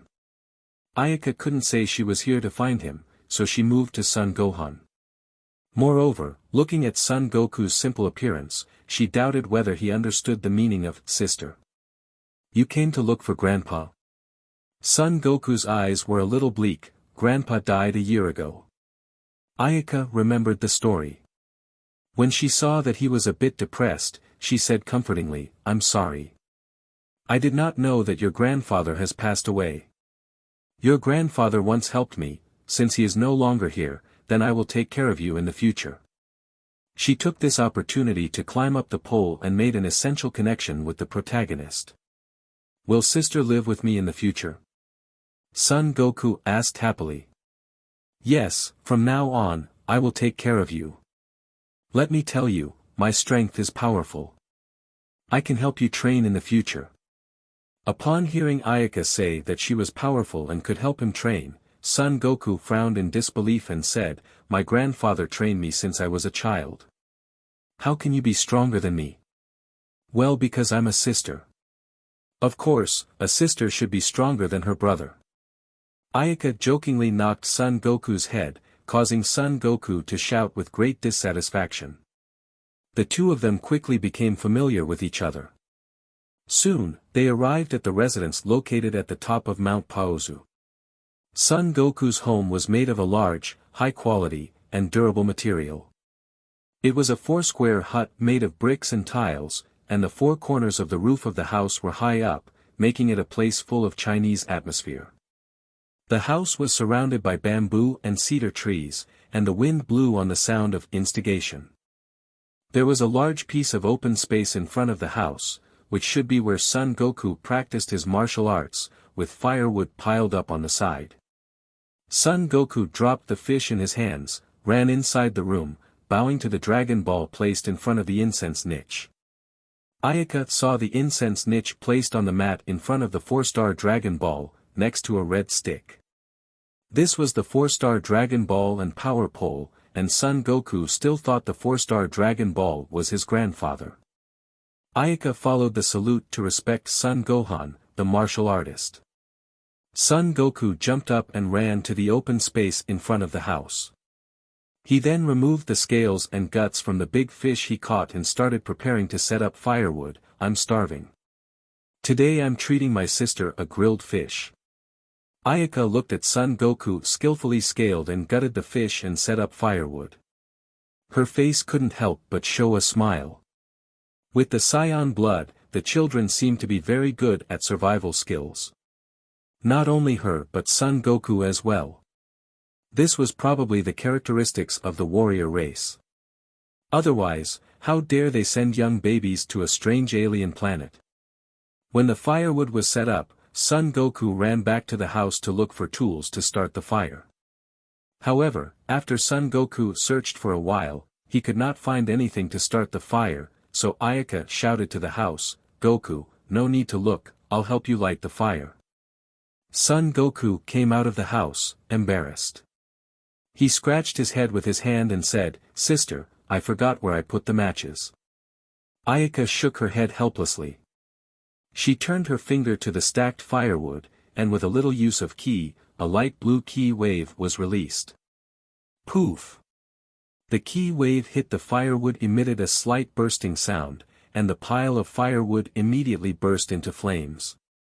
Son Goku looked on in surprise, his mouth opened wide. Son Goku had never seen such a magical move, so he couldn't help but be shocked. What an amazing move!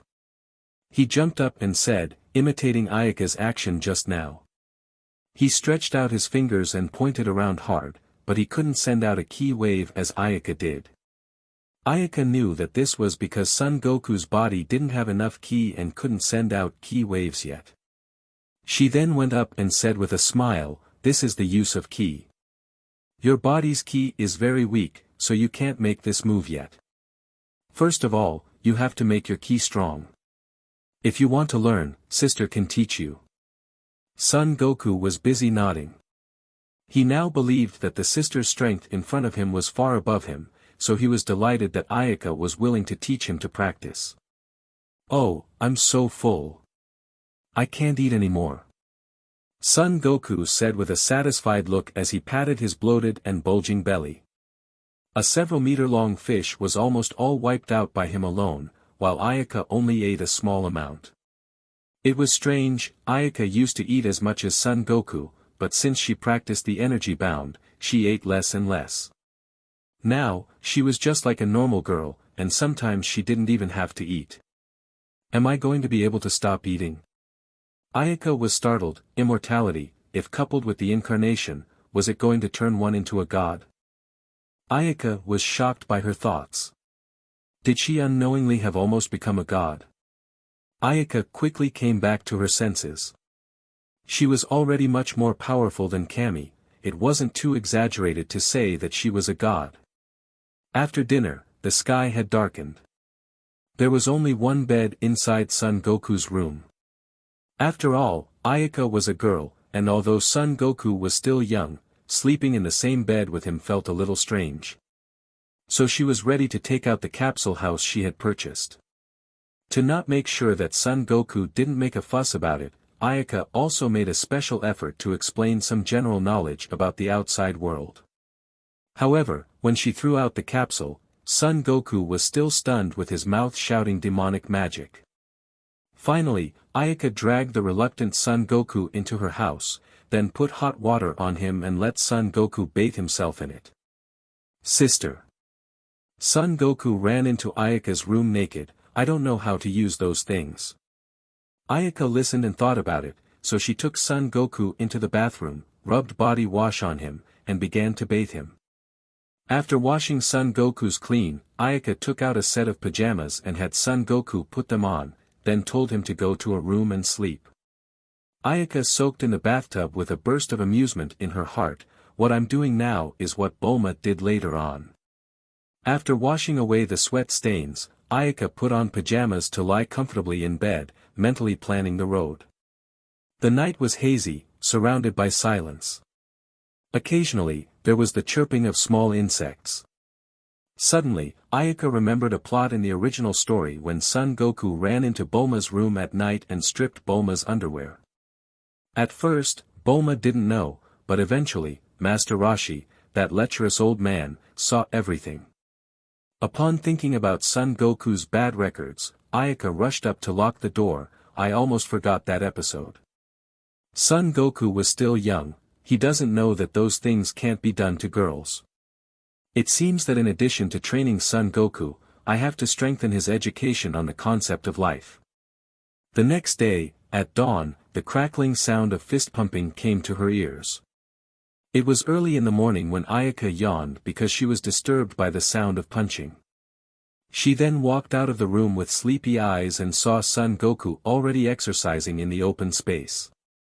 You're so diligent. You're practicing so early in the morning. Ayaka said to Son Goku as she straightened her hair. Sister. Son Goku stopped his workout to call out when he saw Ayaka walk out.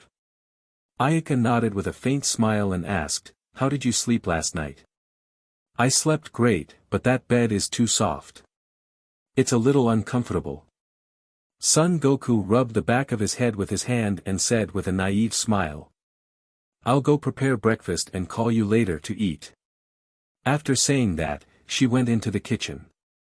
Son Goku saw Ayaka had gone back to prepare breakfast, so he continued to exercise. From time to time, he swung his fist and raised his foot. His rapid movements rubbed the air, causing a whirlwind with a sizzling sound. After about half an hour or so, Ayaka finished preparing breakfast and called Son Goku over to eat. She handed Son Goku a towel to wipe away the sweat on his body and then sat on the seat to eat breakfast. She prepared not much breakfast for her but a lot for Son Goku. In front of Son Goku, there was a whole meter high, dozens of steam buns. Watching Son Goku wolf down a cage of steam buns, choking and drinking a full glass of water from time to time, Ayaka's face couldn't help but hang a smile. She felt that this scene was so real that she and Son Goku were like a real family. She slowly carried the role of a parent. The Dragon Ball world always had some attachment in addition to the training. After breakfast, Ayaka and Son Goku came to the open space on Mount Paozu. She wanted to see how Son Goku's foundation turned out. Son Goku found a stake of more than a meter in diameter, gritted his teeth, and threw the stake violently up into the sky. Ho! Son Goku stared at the stake that was thrown up into the sky. His body suddenly jumped upwards, and with a flash of his body, he had already flown next to the stake and instantly kicked out dozens of feet at it. Thump, thump, thump. The stake received a heavy blow from the center began to break apart. It shattered into dozens of pieces of varying sizes, and the pieces fell from the sky in a scattered pile. Ayaka couldn't help but nod as she watched. Although Son Goku didn't know how to raise and use ki, his use of that little power had been quite impressive, with small leakage. As expected of the child raised by Son Gohan, the foundation is excellent. He just needs to be carefully trained, and he will become a remarkable person. Speaking of pointing out mistakes, Ayaka struggled with it. The only thing she could teach Son Goku was to improve his ki and skills in battle, and other things were not suitable for Son Goku. Ayaka learned that the Saiyan had a set of training, and if this set of training was given to Son Goku, it would only bury him. Saiyan's improvement depended on two aspects. First was the bloodline. The pure bloodline Saiyan could do everything with half the effort, while the impure bloodline required more effort. Of course, it was not that the bloodline determines everything, it was just a relative indication of a priority. The second one was their training. Saiyans were a warrior race and had an outstanding feature. Whenever they were on the verge of death, they could significantly increase their power level once they recovered. This was because the Saiyans had a more profound sense of the enemy's attacks when they were on the verge of death. The fighting bloodline prompted them to look for moves to crack, so a near-death situation was often worth a long time of hard work. Of course, there were advantages and disadvantages to everything. Each near-death situation was the process of vitality. The normal recovery would require at least a few months or years. Frieza had an efficient life-saving device. The Earth also had senzu beans, both of which significantly shortened the Saiyans' healing time. If they deliberately let themselves on the verge of death without the slightest attack from a strong enemy, it was unlikely that they could improve significantly. Ayaka had already figured out that each of her enhancements could be said to be accompanied by severe injuries. When she was on the verge of death in battle and underwater training on planet Faroko, the two enhancements in power level were various. So, Ayaka concluded that to improve power level quickly, the most important thing was the actual battle and daily exercise. Ayaka decided to improve Son Goku's ki and combat skills temporarily, and she would let Master Roshi take care of the rest. Although Master Roshi's strength was not high, he was very good at teaching his disciples. Goku, watch out! Ayaka threw a log high into the air and swoosh forward. She then completely disappeared in an instant. Son Goku's eyes turned around, trying to find Ayaka, but he couldn't find her. At this time, there was a crackling sound in the sky. The wind was whistling, and there was a momentum between lightning and fire on top. The log was divided into more than 100 neat and tidy wooden sticks. These wooden sticks were smooth and neatly cut, just like a knife cut. The size was surprisingly not different in any way. Thump, thump, thump. One by one, the wooden sticks fell neatly together and piled up into a tall hill. Awesome! Son Goku watched Ayaka's performance and clapped his hands excitedly. How did you manage to do that, sister? These woods were cut into the same size. This was the use of ki. Goku, although you have reached a remarkable level of strength, you do not know how to use ki yet. Ayaka said seriously, then she formally taught Son Goku, now the first thing you need to learn is to learn to sense ki and then constantly grow ki. After having enough ki, you will also be able to use it, only then you become strong. Son Goku listened carefully, his eyes revealed a strong desire to know.